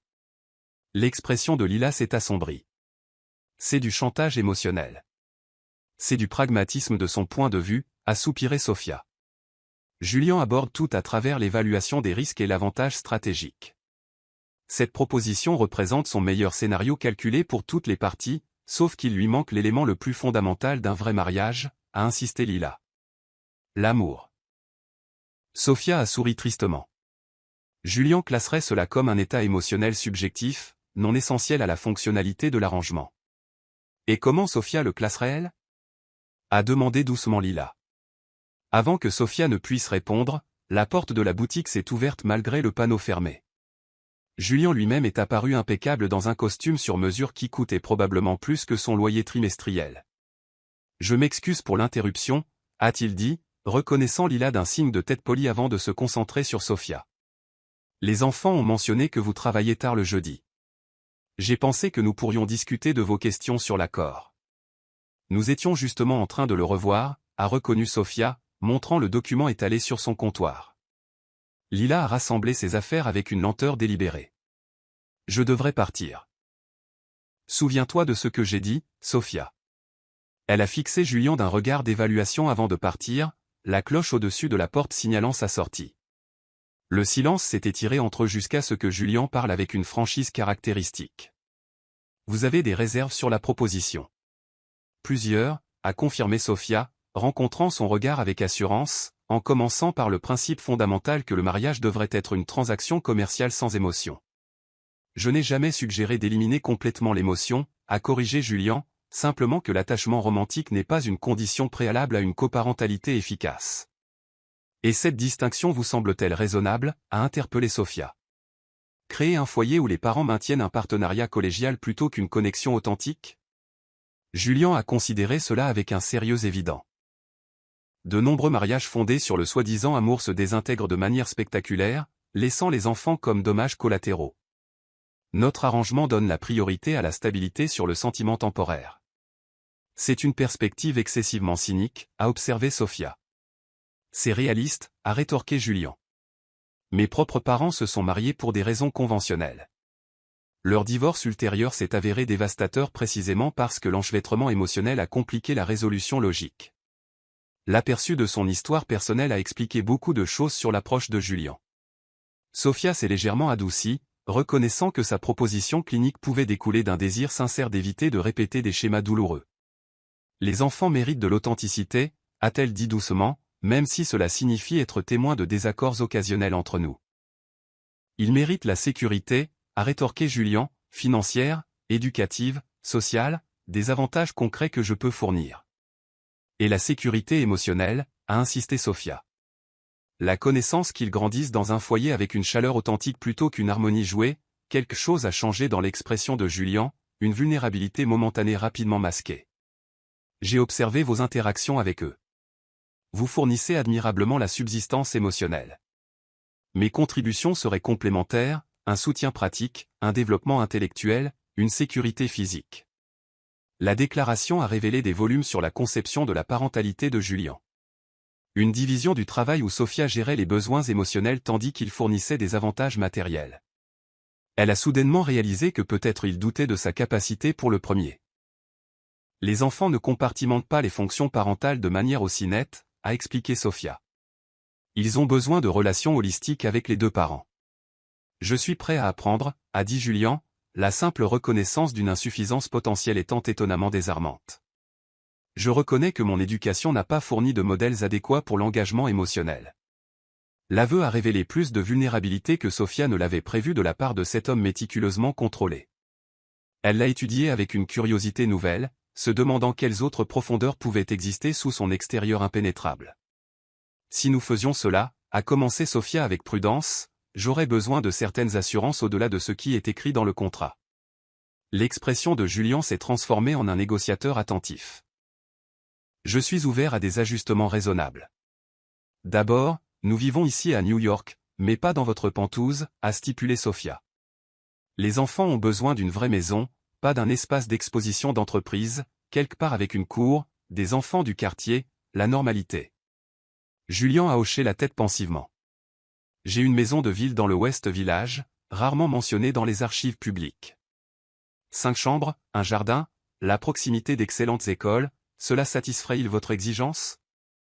Sophia a cligné des yeux, surprise par son acceptation immédiate. Cela semble convenable. Deuxième condition, a incité Julian, mon entreprise reste la mienne. Sophia a continué avec plus de confiance. Votre soutien financier est apprécié, mais je maintiens un contrôle créatif et opérationnel total. Déjà stipulé dans la section 8, a noté Julian, bien que j'ai autorisé un investissement en capital substantiellement plus important que ce que vous avez demandé. Votre talent mérite un développement adéquat. La reconnaissance décontractée de sa capacité professionnelle a réchauffé Sophia de manière inattendue. Troisièmement, cet arrangement a une durée définie, 2 ans maximum. Après cela, si nous n'avons pas développé de sentiments authentiques, nous le dissolvons avec une perturbation minimale pour les enfants. L'expression de Julian n'a rien révélé. Définir le succès de l'arrangement à travers des états émotionnels subjectifs crée des mesures problématiques. Parfois, les choses les plus importantes ne peuvent pas être quantifiées dans un langage contractuel, a interpellé Sophia. Je ne passerai pas ma vie dans un partenariat sans passion, Julian. Les enfants méritent de meilleurs exemples de ce que les relations peuvent être. Julian l'a étudié avec une intensité analytique avant de répondre. 2 ans fournissent un temps suffisant pour évaluer la viabilité de l'arrangement. Je peux accepter ce paramètre. Et enfin, a conclu Sophia, nous abordons cela honnêtement avec nous-mêmes et éventuellement avec les enfants. Pas de prétendre que nous sommes quelque chose que nous ne sommes pas. Nous sommes 2 personnes qui essaient de créer une famille fonctionnelle pour le bénéfice de nos enfants. Si cela évolue en quelque chose de plus merveilleux, bien, sinon, nous reconnaissons cette réalité. Julian a considéré ces termes avec la même délibération sérieuse qu'il donnerait à une stratégie d'acquisition complexe. L'honnêteté entre adultes semble raisonnable, bien que je remette en question la nécessité de charger de jeunes enfants de dynamiques relationnelles nuancées qu'ils ne peuvent pas comprendre. Je ne suggère pas d'expliquer des clauses contractuelles à des enfants de 3 ans. Sophia a clarifié avec un humour inattendu, simplement que nous ne fabriquons pas de fausses démonstrations émotionnelles pour leur bénéfice. Les enfants perçoivent remarquablement bien l'inauthenticité. Julian a hoché la tête une fois. La décision apparemment atteinte. Vos conditions sont acceptables. Allons-nous procéder à l'arrangement? Sophia ne pouvait s'empêcher de rire de son approche obstinément formelle. La plupart des gens formuleraient cela différemment. Comment préféreriez-vous que je le formule? A demandé Julian avec une curiosité sincère. Sophia a hésité avant de répondre avec une légèreté délibérée. La plupart des demandes en mariage impliquent une suggestion de bonheur potentiel plutôt qu'une acceptation contractuelle. Quelque chose d'inattendu s'est produit alors. L'expression impassible habituelle de Julian s'est adoucie en ce qui pourrait presque être appelé un sourire, le but partagé d'élever des enfants extraordinaires se qualifie-t-il comme bonheur potentiel? La question, livrée avec une douceur inhabituelle, a pris Sophia au dépourvu. Pour la première fois, elle a entrevu ce que Julian pourrait devenir s'il se permettait de transcender les contraintes émotionnelles évidentes dans chacun de ses mots soigneusement mesurés. Peut-être, a-t-elle reconnu tranquillement, si elle est abordée avec sincérité plutôt qu'avec stratégie. Julien a tendu sa main formellement, bien que quelque chose dans ses yeux suggérait une complexité au-delà de l'apparence commerciale du geste. Alors, allons-nous nous embarquer dans ce voyage non conventionnel ensemble, Sofia Reyes, pour le bénéfice des enfants principalement, mais peut-être, éventuellement, pour le nôtre aussi. Sofia a regardé sa main tendue, reconnaissant ce moment comme un seuil entre son indépendance soigneusement construite et un avenir incertain lié à cet homme énigmatique. Sa décision allait irrévocablement modifier 5 vies, une responsabilité à la fois terrifiante et profonde. Oui, a-t-elle dit finalement, plaçant sa main dans la sienne, mais je veux quelque chose par écrit sur le fait que c'est une véritable tentative de construire une famille, pas simplement une construction légale. Je vais demander à mon avocat de rédiger un addendum, a convenu Julien, ses doigts s'enroulant autour des siens avec une chaleur surprenante. Bien sûr que vous le ferez, a dit Sofia, une affection inattendue colorant son exaspération. 2 semaines plus tard, lors d'une cérémonie privée à laquelle n'assistait que l'oncle Marcus, Lila et la jeune sœur de Julien, Olivia, qui était venue de Londres spécifiquement pour rencontrer sa nièce et ses neveux inattendus, Sofia et Julien ont échangé leurs vœux devant un officier d'état civil. Les triplés ont participé en tant que porteurs d'alliances enthousiastes, bien que quelque peu chaotiques. Leur excitation à propos du déménagement imminent de la famille dans la grande maison avec un jardin éclipsant toute compréhension de la signification de la cérémonie. Alors que Sofia prononçait les mots prescrits avec Julien, elle a étudié l'homme qui était maintenant légalement son mari.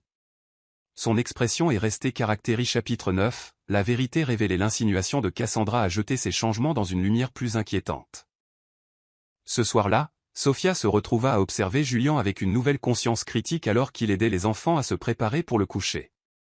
Ses interactions avec les triplés restaient attentives et sincères, mais quelque chose dans son comportement laissait supposer une préoccupation au-delà des soucis professionnels habituels. « Tout va bien ?» a-t-elle demandé quand les enfants se sont finalement endormis. « Tu sembles distrait ces derniers temps. » L'hésitation momentanée de Julien avant de répondre a déclenché des signaux d'alarme que Sofia ne pouvait pas entièrement ignorer. Des complications au travail. Rien qui ne nécessite ton inquiétude.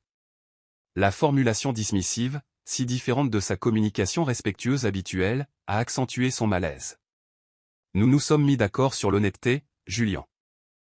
Si quelque chose change dans notre arrangement, je mérite d'avoir des informations directes plutôt qu'un retrait progressif. Quelque chose a vacillé dans son expression de la surprise, peut-être, face à sa franchise ou de l'inconfort d'être perçu si justement.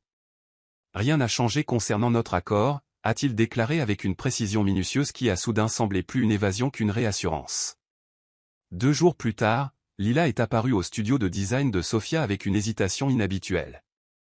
Il y a quelque chose que tu devrais probablement voir. L'enveloppe qu'elle a remise à contre-cœur contenait des photographies. Julien entrant dans un immeuble d'appartements de luxe. Julien dînant avec une élégante brune dans un restaurant intime. Julien quittant le même immeuble tôt le matin. L'apparence suggérait un séjour d'une nuit. Sofia a fixé les images, leur récit séquentiel créant une histoire qui correspondait parfaitement aux insinuations prudentes de Cassandra concernant les schémas prévisibles de Julien. Le timing semblait extraordinairement opportun, presque calculé dans sa parfaite validation des doutes récemment semés. Celles-ci sont arrivées à la boutique, a demandé Sofia, maintenant un calme remarquable malgré la preuve devant elle. Lila a hoché la tête avec gêne. Livraison par coursier, sans information sur l'expéditeur. Cassandra, a conclu Sofia avec certitude. C'est précisément le récit qu'elle a construit depuis des semaines. Est-ce que la source a de l'importance si le contenu est authentique, a demandé Lila doucement. Elle ne semble pas avoir été modifiée numériquement. Sofia a étudié les images plus attentivement, son œil de designer notant des détails spécifiques, la cohérence de l'éclairage, la posture corporelle naturelle, des éléments contextuels qui suggéraient la légitimité plutôt que la manipulation. Quelle que soit leur source, les photographies semblaient être une documentation authentique des activités de Julien. Ce soir-là, elle les a placées sur leur table à manger après que les enfants se soient endormis. Peut-être devrais-tu expliquer cela, a-t-elle suggéré lorsque Julien est rentré de son bureau, sa voix délibérément neutre malgré le tumulte intérieur. Son expression n'a rien révélé alors qu'il examinait les photographies méthodiquement. Où as-tu obtenu cela? Livraison anonyme à ma boutique, a répondu Sofia, l'observant attentivement. Un timing intéressant, compte tenu de la récente campagne de Cassandra pour me convaincre de l'attention inévitablement vagabonde de votre part. Ce n'est pas ce que ça a l'air, a déclaré Julien, bien que quelque chose dans son comportement habituellement confiant suggérait un malaise inattendu. Elle semble être une documentation de toi passant un temps significatif avec une autre femme, y compris ce qui semble être une visite d'une nuit, a observé Sophia. Cette interprétation est-elle inexacte? Julian a hésité. Une manifestation inhabituelle de la part de quelqu'un qui répond généralement de manière immédiate et précise. La situation nécessite un contexte que tu ne possèdes pas actuellement. Alors fournis-le, a lancé Sophia, se surprenant elle-même par l'intensité de l'émotion derrière son calme apparent. Notre accord aborde spécifiquement les relations extra-conjugales. Je n'ai aucune objection à leur existence, seulement à la malhonnêteté qui les entoure. Ce n'est pas une relation personnelle, a déclaré Julian fermement. C'est professionnel. Une affaire nécessitant des réunions nocturnes dans des immeubles résidentiels, a questionné Sophia, une douleur inattendue alimentant son scepticisme. Notre accord spécifie l'honnêteté, Julian. Si les paramètres ont changé, reconnais-le directement plutôt que par l'obscurcissement. L'expression de Julian a changé pour quelque chose que Sophia n'avait pas vu auparavant. De la frustration combinée à ce qui ressemblait presque à du regret. La situation est complexe, impliquant des négociations sensibles que je ne suis pas actuellement autorisé à discuter complètement. La formulation prudente a frappé Sophia comme une évasion calculée plutôt qu'une explication. Quelque chose de fondamental a changé en elle, non seulement un doute sur ses circonstances spécifiques, mais un questionnement plus profond de leur arrangement soigneusement construit dans son ensemble. Je ne serai pas le pion de Cassandra dans le jeu qu'elle orchestre, a déclaré Sophia calmement. Mais je n'accepterai pas non plus une communication délibérément trompeuse dans notre relation. Les enfants méritent de meilleurs exemples que des parents qui démontrent que la malhonnêteté est un comportement acceptable. Je n'ai pas été malhonnête, a rétorqué Julian avec une soudaine intensité. J'ai été nécessairement discret sur des questions professionnelles sensibles. Alors tu nies catégoriquement toute implication romantique avec cette femme, a insisté Sophia, ayant besoin d'une confirmation explicite plutôt que d'une navigation linguistique prudente. L'hésitation de Julian avant de répondre a tout dit à Sophia, ce que ces mots ne disaient pas, la situation est plus nuancée que ne le permet une simple catégorisation. La réponse délibérément vague a cristallisé quelque chose chez Sophia. La reconnaissance que leur partenariat soigneusement construit exigeait une véritable confiance plutôt qu'une conformité contractuelle. Sans cette fondation, l'arrangement entier est devenu précisément ce que Cassandra avait caractérisé comme une transaction temporaire plutôt qu'une structure familiale durable. Je pense que j'ai besoin d'un peu d'espace pour réfléchir à notre situation, a finalement dit Sophia, sa voix calme démentant le tumulte intérieur. Les enfants et moi allons rester chez l'oncle Marcus pendant quelques jours pendant que tu détermines quelles nuances tu es réellement prêt à expliquer. L'expression de Julian a reflété une rare alarme. Séparer les enfants de leur environnement familial me semble être une réponse extrême à un malentendu. Il ne s'agit pas de la photographie spécifiquement, a clarifié Sophia avec une clarté inattendue. Il s'agit de reconnaître que sans une véritable confiance, notre arrangement entier devient insoutenable. Nous avons promis au triplé une stabilité fondée sur le respect mutuel et l'honnêteté. Si ces éléments sont compromis, nous devons reconsidérer notre approche entièrement. Tu laisses les manipulations de Cassandra atteindre précisément le résultat qu'elle désire, a observé Julian, la frustration évidente sous son comportement habituellement contrôlé. Non, a corrigé Sophia tranquillement. Je reconnais que notre arrangement nécessite plus qu'une conformité contractuelle pour réussir. Il exige une communication authentique et une véritable confiance, des éléments actuellement compromis par tout ce que tu refuses d'expliquer clairement. Plus tard ce soir-là, alors que Sophia emballait les objets essentiels pour elle et les enfants, elle a fait face à une reconnaissance inconfortable. Sa réaction découlait de plus qu'une préoccupation pragmatique pour la stabilité de leur arrangement. Les photographies avaient déclenché quelque chose de plus profond, quelque chose qui ressemblait inconfortablement à de la jalousie plutôt qu'à une simple préoccupation contractuelle. Quelque part pendant leur partenariat non conventionnel, ses sentiments envers Julian avaient évolué au-delà des paramètres soigneusement délimités qu'ils avaient établis. Cette prise de conscience a créé une couche supplémentaire de complexité qu'elle n'avait pas anticipée en naviguant lors de la signature de son accord méticuleux. Ce que ni Sophia ni Julian n'ont reconnu alors qu'ils manœuvraient à travers cette crise soigneusement orchestrée, c'est à quel point Cassandra avait calculé son intervention. Des photographies livrées précisément lorsque les exigences professionnelles légitimes de Julian créaient l'apparence parfaite de l'infidélité. Un timing coordonné pour maximiser l'impact tout en empêchant simultanément une explication complète. la manipulatrice en chef avait identifié la seule vulnérabilité dans leur arrangement que le langage contractuel ne pouvait pas aborder, la confiance fragile qui se développait entre deux personnes dont la relation avait commencé par le pragmatisme mais avait commencé à évoluer vers quelque chose qu'aucune des deux n'avait initialement pris en compte dans ses calculs prudents. Chapitre 10, la confrontation. Le modeste appartement de 2 chambres de l'oncle Marcus n'était pas conçu pour accueillir 3 triplés énergiques de 3 ans et leur mère émotionnellement conflictuelle. Au 3e jour de leur déménagement improvisé, les quartiers exigus s'étaient transformés en un paysage chaotique de jouets, de vêtements éparpillés et de questions de plus en plus précises de la part des triplés sur l'absence flagrante de leur père. « Quand papa arrive-t-il » a demandé Mia pour la 12e fois, son caractère habituellement ensoleillé assombri par la confusion. « Il a un travail important, ma chérie » a expliqué Sophia, l'explication habituelle semblant de plus en plus creuse à chaque répétition. « Nous passons des vacances spéciales avec l'oncle Marcus pendant quelques jours, mais papa pourrait venir ici pour des histoires » a raisonné Lucas avec une logique de 3 ans. Puis retourner au travail après. La solution simple a mis en évidence la complexité artificielle que les adultes créaient dans les relations, une perspective que Sophia trouvait de plus en plus difficile à contrecarrer à mesure que les questions des enfants devenaient plus persistantes et précises. Julien n'était pas resté passif pendant leur séparation. Des livraisons quotidiennes arrivaient contenant les jouets, les livres et les objets de réconfort préférés des enfants. Ces messages à Sophia restaient respectueusement retenus tout en transmettant un désir clair de résolution. Le plus important, il a continué ses routines établies avec les enfants par des appels vidéo, lisant des histoires du soir, discutant de leurs aventures quotidiennes, maintenant la connexion malgré la séparation physique. Sa présence constante pour les triplés, malgré leurs conflits, a frappé Sophia avec force. Quoi qu'il arrive d'autre, l'engagement de Julien envers la paternité semblait sincère plutôt que performatif, une distinction qui compliquait considérablement sa navigation émotionnelle de leur situation. Le 4e soir, alors que Sophia tentait de coordonner le dîner dans la minuscule cuisine de Marcus, son téléphone a sonné avec un numéro qu'elle a reconnu comme appartenant à Olivia Hartley. « Avant que tu ne refuses cet appel », a commencé la sœur de Julien sans préambule. « Je ne joue pas les médiatrices dans ce que Cassandra a monté entre toi et mon frère émotionnellement constipé. » Malgré tout, Sophia s'est retrouvée à sourire à la franchise caractéristique d'Olivia. « Alors pourquoi appelles-tu ? » « Parce que j'ai passé 3 décennies à déchiffrer l'approche pathologiquement privée de Julien sur les questions personnelles, a répondu Olivia, et je reconnais quand il fait l'idiot en matière de communication malgré de bonnes intentions. Cela ne clarifie pas vraiment ton but, a noté Sophia, bien qu'elle se soit retrouvée vraiment curieuse de la perspective d'Olivia. Cassandra est revenue à New York spécifiquement pour perturber votre mariage, a déclaré Olivia sans détour.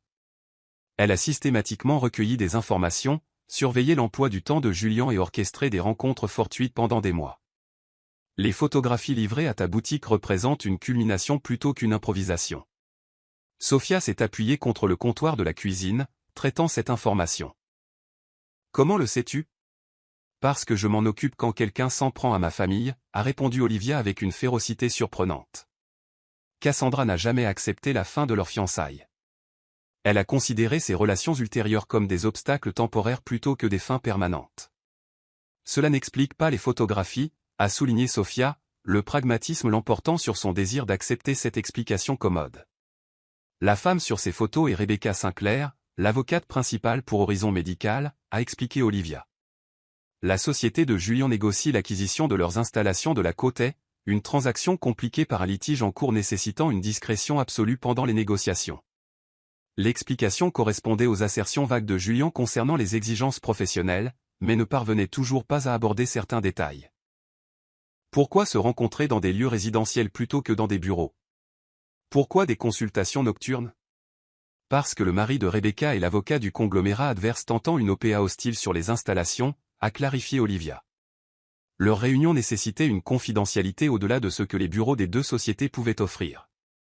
L'apparence de la nuit a résulté d'une consultation s'étendant au-delà de minuit pendant une phase de négociation critique, Julien utilisant la suite d'hébergement exécutif de l'immeuble plutôt que de rentrer à 3 heures du matin.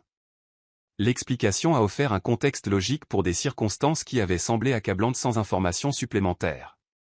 Sophia s'est retrouvée à la fois soulagée et embarrassée par la façon dont le cadrage prudent de Cassandra avait efficacement manipulé sa perspective. Julien aurait pu expliquer cela, a-t-elle noté, la frustration évidente malgré son soulagement.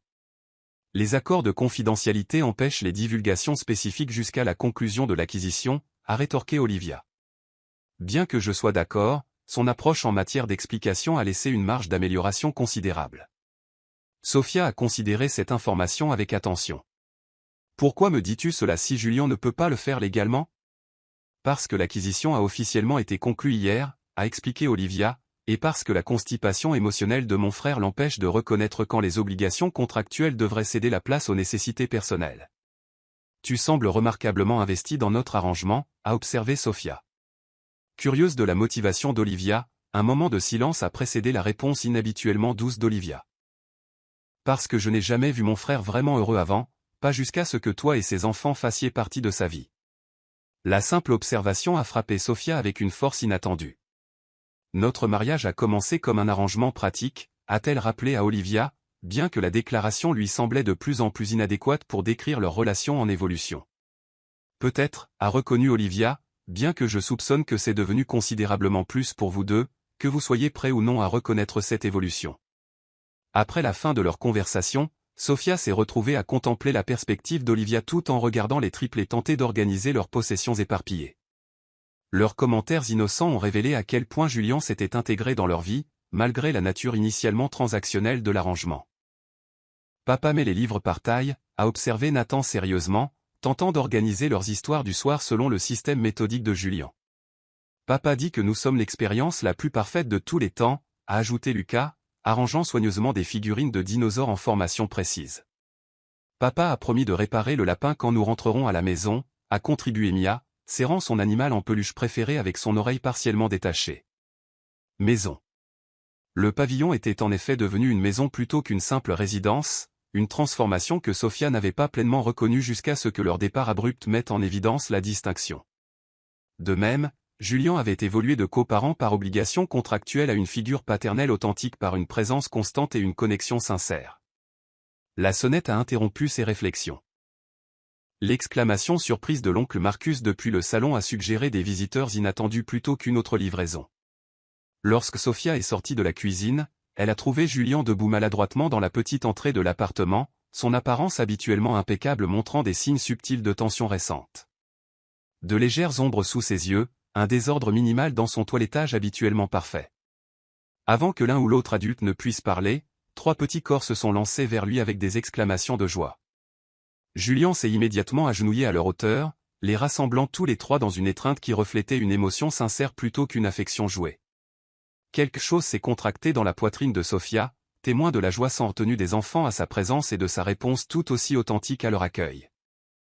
Papa a réparé le lapin, a crié Mia avec délice, remarquant le petit kit de couture dans la poche de Julien.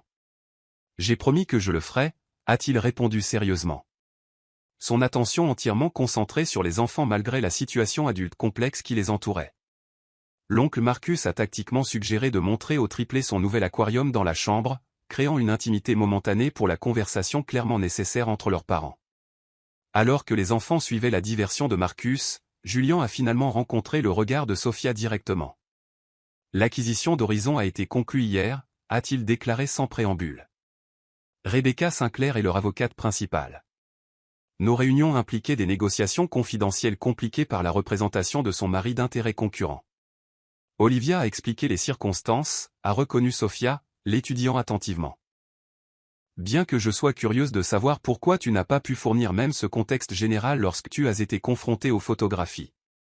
Des accords de confidentialité légalement contraignants empêchaient les divulgations spécifiques, a commencé Julien avant de s'arrêter brusquement. Quelque chose a changé dans son expression habituellement gardée. C'est factuellement exact mais fondamentalement incomplet. La vérité est que j'ai mal géré la situation, permettant aux obligations contractuelles de prendre le pas sur ce qui aurait dû être ma priorité, maintenir ta confiance. L'admission, en particulier sa deuxième partie, représentait une reconnaissance inhabituelle d'un échec personnel plutôt qu'une circonstance stratégique. Sofia s'est retrouvée inopinément émue par cette manifestation d'une véritable réflexion plutôt que d'une réponse calculée. Cassandra a délibérément conçu la situation, a poursuivi Julien. Elle a systématiquement surveillé mon emploi du temps, suivi les progrès de l'acquisition et chronométré soigneusement ses interventions pour créer un maximum de perturbations entre nous. La question est pourquoi, a observé Sofia. Qu'est-ce qu'elle gagne à endommager notre arrangement? Quelque chose de compliqué a vacillé sur les traits de Julien. Cassandra a toujours considéré les relations comme des compétitions à somme nulle. Mon mariage représente une défaite personnelle qu'elle n'a jamais correctement gérée. Cela semble disproportionnellement vindicatif pour une relation qui s'est terminée il y a des années, a noté Sophia avec scepticisme. Julien a hésité avant de répondre avec une franchise sans précédent. Cassandra croyait que nos fiançailles représentaient la culmination d'une stratégie soigneusement orchestrée, fusionnant des fortunes compatibles, établissant une proéminence sociale, réalisant une alliance mutuellement avantageuse. Quand j'ai découvert son infidélité et mis fin à notre arrangement, elle a perdu non seulement une relation mais un avenir soigneusement construit qu'elle développait stratégiquement depuis des années. L'explication a illuminé l'ingérence persistante de Cassandra tout en soulignant simultanément un contraste frappant entre son approche des relations et ce qui s'était développé entre Sophia et Julien malgré les origines pragmatiques de leur arrangement. « Qu'est-ce que tu proposes exactement maintenant » a demandé Sophia directement, ayant besoin de clarté plutôt que d'une supposition. « Je te demande, à toi et aux enfants, de rentrer à la maison » a déclaré Julien simplement, et je reconnais que notre arrangement a évolué au-delà de ses paramètres d'origine d'une manière que ni l'un ni l'autre n'avait pleinement anticipée. La déclaration simple contenait des implications que Sophia n'était pas entièrement préparée à aborder directement. « Les enfants te manquent » a-t-elle reconnu. « Ils ne comprennent pas notre séparation. »« Et toi » a demandé Julien avec une franchise inhabituelle, au-delà des considérations pratiques du bien-être des enfants. La question exigeait une honnêteté que Sophia avait été réticente à affronter pleinement. « J'ai découvert que notre arrangement fonctionne mal sans une confiance fondamentale, a-t-elle admis prudemment, et que cette confiance exige une plus grande transparence que nous n'avions initialement reconnue. J'aurais dû trouver un moyen de fournir un contexte tout en maintenant la confidentialité, a reconnu Julien, une responsabilité inattendue remplaçant sa justification précise habituelle. Ta confiance est plus précieuse que la correction procédurale. J'ai échoué à prioriser correctement. L'admission d'une erreur, en particulier encadrée comme un échec personnel plutôt qu'une nécessité circonstancielle, représentait une évolution significative de la position méticuleuse habituelle de Julien. Sophia s'est retrouvée inopinément émue par cet aperçu d'une véritable vulnérabilité sous son contrôle soigneusement maintenu. Avant qu'elle ne puisse répondre, l'oncle Marcus est revenu avec les triplés, dont le commentaire exubérant sur l'alimentation des poissons a efficacement empêché toute conversation adulte. Julien est passé sans effort en mode père attentif, examinant l'animal en peluche endommagé de Mia avec une concentration sérieuse tout en discutant de la bonne méthodologie de réparation. Il a été complètement malheureux sans vous tous, a murmuré Marcus tranquillement à Sophia alors qu'ils observaient cette interaction, il a appelé tous les jours pour des nouvelles des enfants, il a aussi demandé de tes nouvelles, bien qu'il ait essayé de prétendre que c'était une préoccupation secondaire.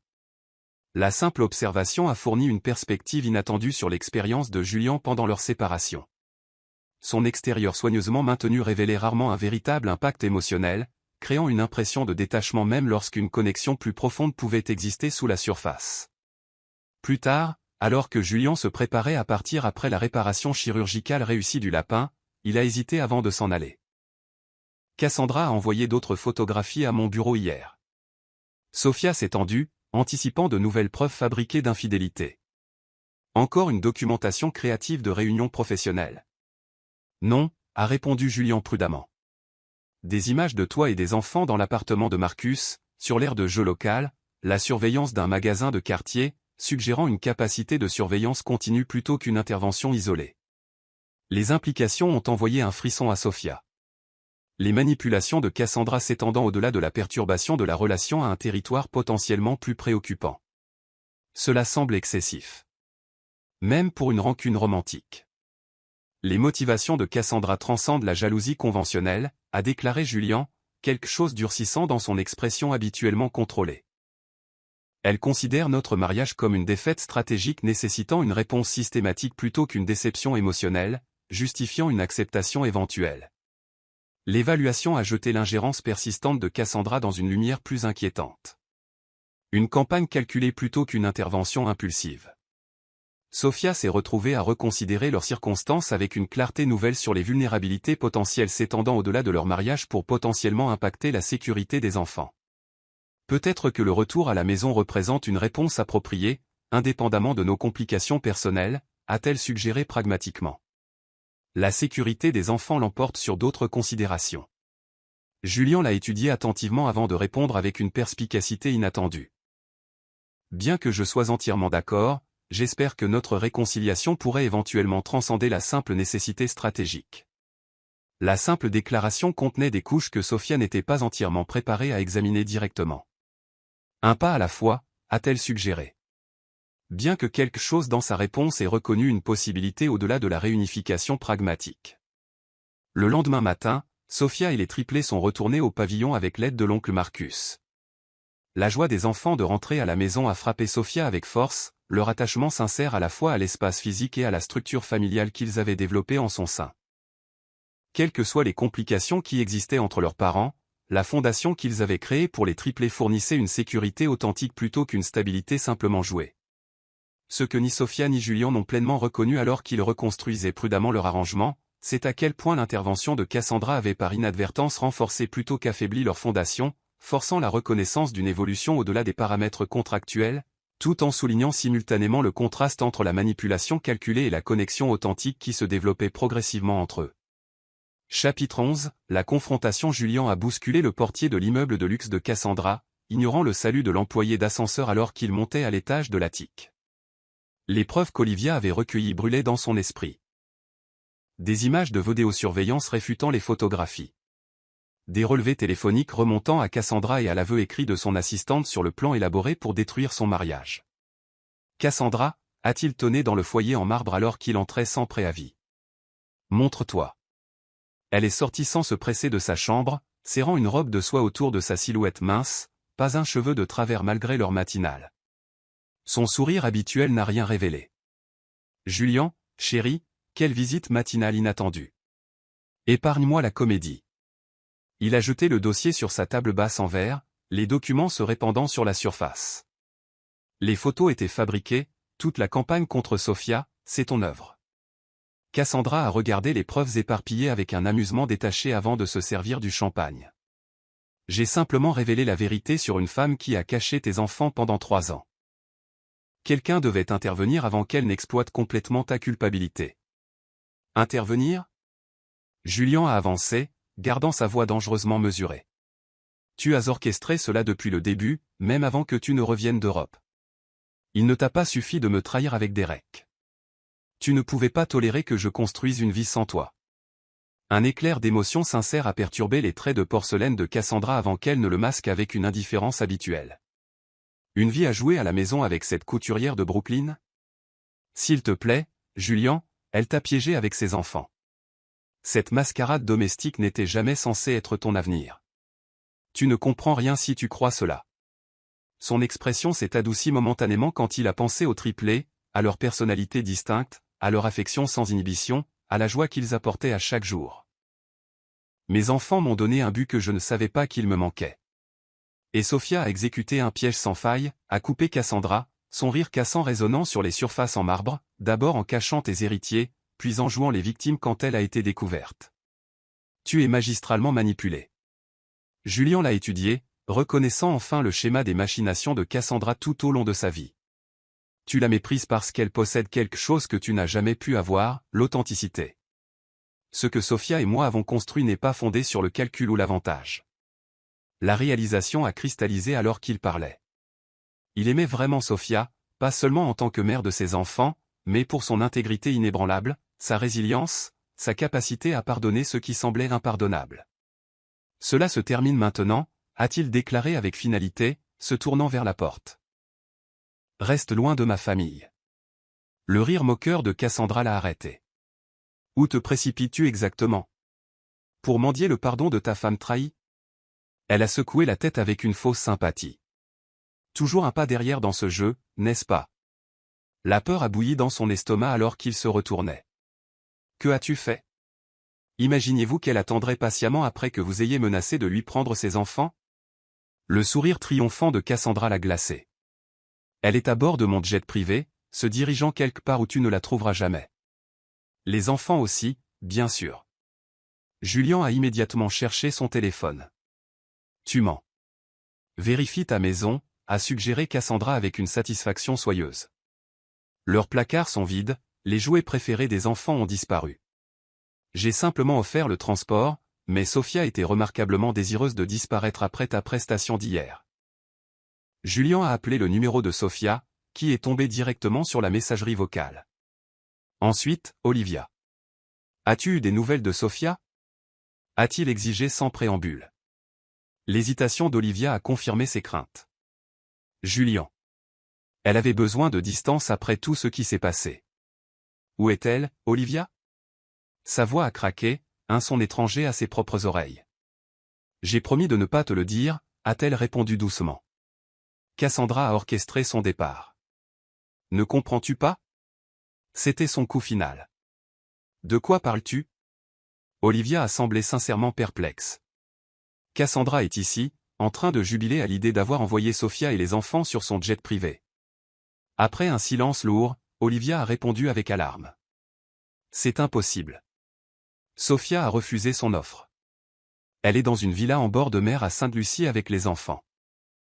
Le soulagement a déferlé sur lui, suivi immédiatement par une suspicion renouvelée alors qu'il notait l'expression soudainement méfiante de Cassandra. Alors pourquoi Cassandra prétendrait-elle? Parce que le contrôle du trafic aérien vient de signaler un incident, a interrompu Olivia avec urgence. Le jet privé de Cassandra a demandé une autorisation d'atterrissage d'urgence il y a 20 minutes. Une panne mécanique pendant le décollage dans la tempête. Est-ce que quelqu'un? Le pilote a survécu. Pas de passagers. La voix d'Olivia a durci. Cassandra n'aurait pas pu anticiper la panne mécanique, mais elle a organisé ce vol en s'attendant à ce que Sofia et les enfants soient à bord. Julien a regardé Cassandra, qui était devenue livide, sa flûte de champagne glissant de ses doigts manucurés pour se briser sur le marbre importé. « Dis-moi que tu ne l'as pas fait, » a-t-il murmuré, le dégoût montant comme de la bile. « Dis-moi que tu n'as pas arrangé ce vol pour ma famille. » Cassandra a reculé, le calcul remplaçant le choc. Une erreur de planification. Mon assistante a du mal comprendre. Tu as risqué 3 enfants innocents pour éliminer une rivale romantique, a dit Julien d'un ton calme qui démentait sa fureur. Pour punir Sofia. Pour me punir. Je n'aurais jamais mis en danger des enfants, a insisté Cassandra, son calme se fracturant visiblement. Le vol était censé les emmener quelque part d'isolé, quelque part où tu ne pourrais pas les suivre facilement. Pendant que tu me convainquais de quoi? Que je devrais abandonner ma femme, oublier mes enfants? Julien a activé son téléphone. Olivia, contacte les autorités. Cassandra ne part pas avant qu'il n'arrive. Tu n'as rien pour le prouver, a sifflé Cassandra, le désespoir remplaçant sa contenance habituelle. Les dysfonctionnements mécaniques arrivent. Les conditions météorologiques étaient mauvaises. Pure coïncidence. Peut-être, mais le détournement de fonds du projet Paris, la fraude fiscale, les permis de zonage contrefaits. Tout est méticuleusement documenté. Son regard était implacable. J'ai conservé des dossiers complets de tes indiscrétions, Cassandra. Une assurance contre précisément ce scénario. Alors que la sécurité du bâtiment arrivait pour s'assurer que Cassandra restait, Julien s'est détourné, se concentrant uniquement sur sa famille. Contacte ton avocat, a-t-il dit à Cassandra en partant. Tu auras besoin d'une représentation exceptionnelle. En sortant, Julien arrangeait déjà le transport vers les Caraïbes. La tempête qui clouait les vols commerciaux au sol ne pouvait pas le dissuader. Il affréterait un hélicoptère, réquisitionnerait un bateau, nagerait à travers l'océan si nécessaire. Rien ne le tiendrait éloigné de sa famille un moment de plus. Chapitre 12, contre toute attente la tempête caribéenne a transformé les eaux généralement tranquilles en un chaudron en ébullition. Des vents de force ouragan ont courbé les palmiers presque à l'horizontale alors que la foudre fracturait le ciel de charbon. Lorsque l'hélicoptère affrété de Julien a approché la côte de Sainte-Lucie, le pilote a secoué la tête de manière décisive. Atterrir sur l'île est un suicide dans ces conditions, a-t-il crié par-dessus le rugissement assourdissant. Le continent est ta seule option. Il te faudra un autre moyen pour traverser. Quoi qu'il en coûte, a répondu Julien. Son regard fixé sur la côte lointaine où sa famille l'attendait. Le voyage qui aurait dû prendre 90 minutes s'est étiré au-delà de 5 heures alors qu'ils naviguaient dans des courants d'air dangereux. Lorsqu'ils ont finalement atterri sur le continent, Julien a abandonné tout vestige de son apparence habituellement immaculée, son seul objectif étant de retrouver Sofia et les enfants. Le village côtier offrait de rares options de transport. Les pêcheurs sécurisaient leurs navires contre l'assaut, restant sagement à terre. Pour la première fois peut-être, Julien a trouvé sa richesse non pertinente face à des forces hors de son contrôle. Puis il a rencontré Carlos Ramirez, un vieux pêcheur dont le visage tanné par les intempéries ne montrait aucune peur de la fureur de la nature. « Qu'est-ce qui amène un homme comme vous ici dans de telles conditions ?» a demandé Carlos, notant la montre chère et la détermination de Julien. « Ma famille » a répondu Julien simplement. « Ma femme et mes enfants sont sur l'île. » Les traits du vieil homme, marqués par le temps, se sont adoucis de compréhension. La traversée sera dangereuse. Plus dangereuse que de les perdre pour toujours? Carlos a hoché la tête, reconnaissant une vérité qui transcendait le langage et la culture. Mon bateau est petit mais a résisté à de nombreuses tempêtes. Nous partons dans 15 minutes. Le voyage s'est avéré cauchemardesque au-delà de l'imagination. Des vagues monstrueuses ont menacé à plusieurs reprises de chavirer leur navire tandis que la pluie poussée par le vent réduisait la visibilité à quelques pieds. Julien, qui avait construit son existence autour de la certitude et de la domination, s'est retrouvé entièrement à la merci des forces élémentaires et de la sagesse d'une vie entière de marin de Carlos. Là, a pointé Carlos à travers le déluge. Les lumières le long de cette crique marquent la côte nord. Au loin, Julien a aperçu une faible illumination à travers des rideaux de pluie. Quelque part parmi ces lumières, Sofia se préparait à vivre sans lui, croyant qu'il avait trahi sa confiance, inconsciente que le plan vindicatif de Cassandra avait failli se terminer en tragédie. En atteignant l'eau peu profonde, Carlos a refusé le paiement offert par Julien. « Va les retrouver » a-t-il dit simplement. Certaines choses dépassent la richesse. Une leçon que Julien avait apprise trop tard, mais qu'il n'oublierait plus jamais. La villa en bord de mer se tenait à un quart de mille à l'intérieur des terres. Julien a sprinté sur toute la distance, la pluie pénétrant ses vêtements, ses chaussures en cuir italien ruinées par le sable et l'eau salée, des détails insignifiants comparés à ce qu'il attendait. Lorsque la villa a matérialisé à travers le déluge, une gracieuse structure blanche surplombant la mer turbulente, Julien a vacillé momentanément. Et si Sofia lui refusait l'entrée? Et si les dégâts qu'il avait infligés s'avéraient irréparables? À travers la pluie, une lumière dorée s'échappait des fenêtres abritant sa famille. Son but, tout ce qui comptait vraiment. Inspirant profondément, Julien s'est approché et a frappé fermement à la porte. Des secondes interminables se sont écoulées avant qu'elle ne s'ouvre, révélant Sofia, dont l'expression est passée de la lassitude à l'étonnement, face à son apparence trempée. « Julien » a-t-elle murmuré. « Comment as-tu » Sofia, a-t-il dit, son nom comme une prière sur ses lèvres. « S'il te plaît. Juste écoute. » Elle est restée immobile, les mains toujours agrippées au cadre de la porte, clairement partagées entre fermer la porte ou lui permettre de se réfugier de la tempête. « Papa !» Le cri ravi de Mia a interrompu l'impasse, ses petits pas tapotant sur le carrelage avant que Sofia ne puisse décider. « Tu es venu à travers la tempête effrayante. » Julien s'est immédiatement agenouillé alors que sa fille se lançait contre lui, insouciante de son état trempé. Nathan et Lucas sont apparus derrière elle, leur incertitude initiale cédant rapidement à l'excitation alors qu'ils rejoignaient l'étreinte. Au-dessus de leur tête, le regard de Julien a rencontré celui de Sofia, implorant silencieusement une opportunité de se faire pardonner. « Les enfants » a dit Sofia doucement. « J'ai besoin de parler à votre père seul. Allez trouver tante Olivia et aidez-la à préparer le dîner. » Les triplés ont lâché Julien à contre-cœur, Mia s'attardant pour presser sa petite paume contre sa joue. « Ne repars plus » a-t-elle murmuré avec une intensité solennelle avant de suivre ses frères.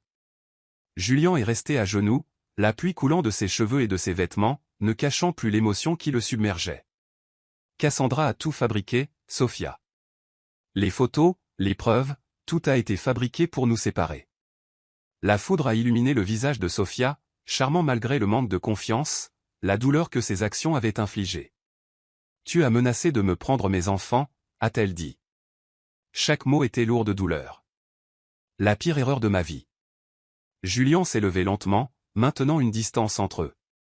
Cassandra a manipulé non seulement les photographies mais mes insécurités les plus profondes. C'est une explication, pas une justification. J'aurais dû te faire confiance. J'aurais dû me souvenir de qui tu es vraiment. Et qui suis-je exactement, Julien? A défié Sofia. Bien que la dureté de son ton ait légèrement diminué. La mère qui a élevé nos enfants seuls pendant 3 ans plutôt que de les utiliser comme levier, la femme qui a construit une entreprise par pur talent et persévérance, la personne qui m'a appris qu'une vraie famille n'a rien à voir avec les contrats ou les obligations. Il s'agit de se choisir les uns les autres. Surtout quand c'est difficile. Julien a avancé, la pluie continuant de le tremper. Je t'aime, Sophia. Pas comme un arrangement ou une stratégie, mais complètement. Mon besoin de contrôle, ma fierté blessée. Rien de tout cela n'a d'importance sans toi et nos enfants. Avant que Sophia ne puisse répondre, les triplés sont réapparus dans l'embrasure de la porte, peu disposés à rester absents de ce moment crucial, déterminant l'avenir de leur famille. Maman a été triste tous les jours, a déclaré Lucas avec l'honnêteté crue d'un enfant, même quand elle fait semblant de ne pas l'être. Nous voulons être une vraie famille, a ajouté Nathan, son expression sérieuse reflétant celle de Julien, pas seulement parfois. Toujours. Mia a simplement glissé sa main dans celle de Sophia, levant les yeux avec une sagesse innocente. Papa est venu à travers la grande tempête pour nous, maman. Cela signifie quelque chose d'important. Les larmes de Sophia se sont mêlées aux gouttes de pluie alors qu'elle regardait Julien, le milliardaire autoritaire maintenant trempé et humble, se plaçant à la merci de sa décision. J'ai construit des bâtiments de béton et d'acier, a dit Julien doucement, son regard ne quittant jamais le sien. Mais tu as créé quelque chose d'infiniment plus précieux. Une vraie famille. Notre famille. Il a retiré de sa poche une photographie usée, l'image de l'échographie qu'elle avait gardée cachée pendant des années. Plus de malentendus, plus de distance, juste nous avançant ensemble. Alors que la tempête faisait rage autour d'eux, Sophia a fait son choix. Elle a franchi le seuil qui les séparait et a placé ses mains de chaque côté de son visage, le tirant vers le bas jusqu'à ce que leurs lèvres se rencontrent avec toute l'intensité de leur première nuit ensemble. Plus de fuite, a-t-elle murmuré contre sa bouche. Leur étreinte s'est approfondie, des années de séparation et de malentendus se dissolvant en quelque chose de plus résili tandis que leurs enfants célébraient autour d'eux. Julien et Sophia ont reconnu ce à quoi ils avaient tous deux résisté. Le hasard les avait réunis, mais le choix les y maintiendrait. J'ai fait d'innombrables erreurs, a murmuré Julien contre ses cheveux, mais t'aimer toi et nos enfants n'en sera jamais une. Sophia a souri à travers ses larmes. Alors nous recommençons, ensemble cette fois. Dehors, la fureur de la tempête a commencé à s'apaiser. Des fragments de ciel bleu apparaissant entre les nuages qui se dispersaient. Le rappel de la nature que même les tempêtes les plus violentes cèdent finalement à des ciels plus calmes, tout comme leur propre voyage tumultueux les avait finalement conduits à la maison.